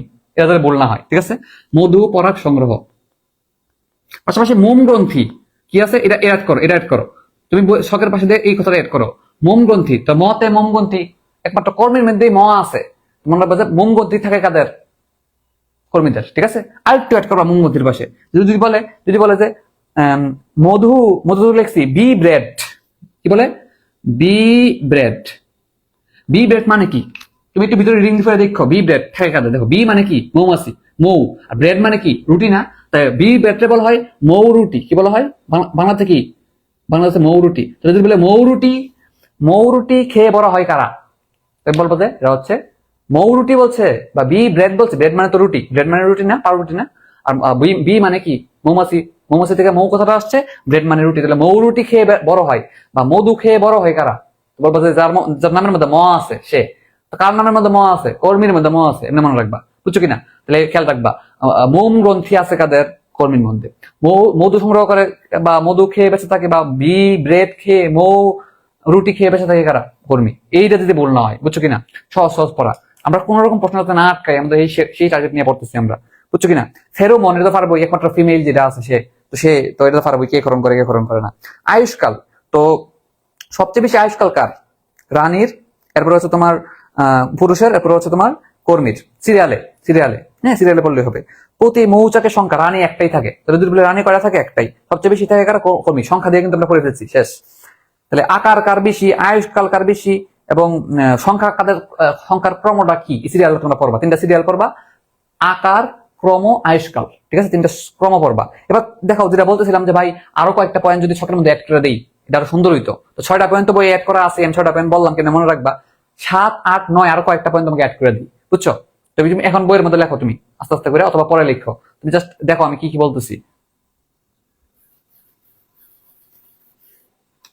7 নম্বর পয়েন্ট তুমি বইয়ে অ্যাড করবা ছকের মধ্যে। উৎপত্তি ইউজ করবা। উৎপত্তি, কোত্থেকে উৎপত্তি হয়? ঠিক আছে, রানী আছে এই জায়গায়, পুরুষ আছে এই জায়গায়, আরেকটা কি আছে? কর্মী। ঠিক আছে, তো উৎপত্তি তুমি কি অ্যাড করবা? দেখো, রানী উৎপত্তি হয় কোথা থেকে? নিষিক্ত ডিম থেকে। দেখো, খেয়াল করো, রানী উৎপন্ন হয় নিষিক্ত ডিম থেকে। এটি ভুল করো না, ভিতরের কথা সব কভার হয়ে যাচ্ছে এখন। পুরুষ উৎপন্ন হয় থেকে? অনিষিক্ত ডিম বানানো থেকে বা ডিম থেকে, যেটাই বলো না কেন। ঠিক আছে, পার্থেনোজেনেসিস প্রক্রিয়ায়। আর কর্মী উৎপন্ন হয় থেকে? কর্মী উৎপন্ন হয় নিষিদ্ধ ডিম থেকে। বুঝছো? তো কোনটা নিষিদ্ধ ডিম থেকে, কোনটা অনিষিদ্ধ ডিম থেকে, এটা পড়বা। একমাত্র অনিষিদ্ধ ডিম কোনটা? এটা হচ্ছে পুরুষ। আমাদের পড়া শেষের দিকে আরো পড়তে পড়া আছে। ঠিক আছে, আচ্ছা, এবার আসো উৎপত্তি নিয়ে বলে ফেললাম। ক্রোমোজোম নিয়ে কথা বলবো এবার 8 নম্বরে। তুমি এটা বইয়ের মধ্যে অ্যাড করবা। আমি আশা করি তোমাকে বুঝতে পারতেছি, বই লিখবা তুমি। আমি আশা করি তোমাকে বুঝাতে পারতেছি। আমি তোমাকে দেখাই কোথায় লিখতেছি, তোমাকে আমি সরাসরি দেখাই। এই দেখো আমার বই, দেখছো আমার বই? আমার বই ছকটা দেখতেছো? ছকের নিচে দেখো আর এক্সট্রা কিন্তু অ্যাড করছি, বইয়ের মধ্যে নোট করে ফেলছি, দেখছো? এটা আলাদা করে খাতার মধ্যে নোট করার কিছু নাই। একটু টেকনিক্যাল হওয়ার চেষ্টা করো। 8 নাম্বার আর একটু পড়া, উৎপত্তি। যদি ক্রোমোজোম, ক্রোমোজোম কার বেশি বা কার কম দেখো তো, বা কিরকম ক্রোমোজোম। এটা হচ্ছে 2n ডিপ্লয়েড, কিন্তু এই যে অনিশ্চিত, ওই যে তোমাকে পার্থেনোজেনেসিস প্রক্রিয়া যে পূর্ণ ছিল এর জন্য এটা হবে হ্যাপ্লয়েড, আর এটাও কি ডিপ্লয়েড, বুঝছো? আচ্ছা ঠিক আছে, আশা করি তোমরা বুঝতে পারছো। বসন্ত এবং শীতকালে কিন্তু কর্মীরা কাজ করে সবচেয়ে বেশি, ওই সময় আয়ও কমে যায়। বসন্ত শীতকাল মিলাই পড়ো, স্প্রিং এবং উইন্টার। তো এই হলো কথা আর কি, বুঝছো? আশা করি তোমরা মনে রাখতে পারবা, ভেজাল হবে না। হুম, আচ্ছা আর কি আছে, আর কয়েকটা পড়া আমি তোকে বলে দিই। আর দুইটা দুইটা টপিক, ছোট ছোট টপিক বললেই শেষ। এই যে মৌমাছিরা আছে, এই মৌমাছিরা উড্ডয়ন কিভাবে উড়ে এবং তারা কিভাবে নাচে, নৃত্য, মৌমাছি কিভাবে নাচে এটা দিয়ে তার ভাষা প্রকাশ করা হয়, জন্য এটা বলে মৌমাছির ভাষা। মৌমাছির নৃত্যকে কি বলা হয়? মৌমাছির ভাষা বলা হয়, বুঝছো কিনা? তো দুই রকমের আছে নৃত্য, ওয়াগল নৃত্য, একটা হচ্ছে চক্রাকার নৃত্য। ঠিক আছে, দুই রকম নৃত্য আছে, এটা একটু গুছাই নাও পড়াগুলা, একটু ছোট্ট একটা ছক করো। ওয়াগল নৃত্য আর একটা হলো চক্রাকার নৃত্য। তো আমি কইরি আমার আমার সেই স্পেশাল ডাস্টার কই, স্পেশাল ডাস্টার দেখো। নৃত্য দুই রকমের, এটা কি মৌমাছির ভাষা, এটা কি মৌমাছির ভাষা। তো এই জায়গায় কি হয় দেখো, দুই রকমের আছে টাইপ। একটা হইলো ওয়াগল নৃত্য, যার বাংলা হইলো চক্রাকার নৃত্য, সরি, একটা হইলো তোমার চক্রাকার বা বৃত্তাকার নৃত্য, চক্রাকার বা বৃত্তাকার। আমি তোমাকে না পড়াইলে পারি, বলতেই পারতাম মুখে মুখে, কিন্তু তোমাকে লিখে দিতেছি তোমার ভালোর জন্য, এটা বোঝার চেষ্টা করবা। ওয়াগল নৃত্য,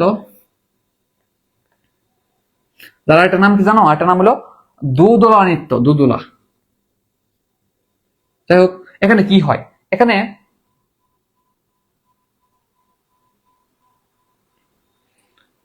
কখন এই নৃত্য দেয়, অর্থাৎ কখন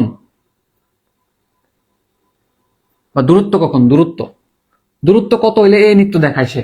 হ্যাঁ, এটা একটু পড়তে হবে। দেখো, যদি খাদ্য উৎস বাসার কাছাকাছি থাকে, 100 মিটার, 80 থেকে 100 মিটার কম মধ্যে হয়, ঠিক আছে, বইয়ের তথ্য অনুযায়ী তোমাকে বলা হয়েছে এরকম, চক্রাকার নৃত্য, ওয়াগল নৃত্য, বৃত্তাকার 100 মিটারের কম, ইজ লেস দেন 100 মিটার হলে এই নৃত্য দেখায়। আর ওয়াগল নৃত্য কখন দেখায়? যখন 150 মিটারের বেশি দূরত্ব থাকে,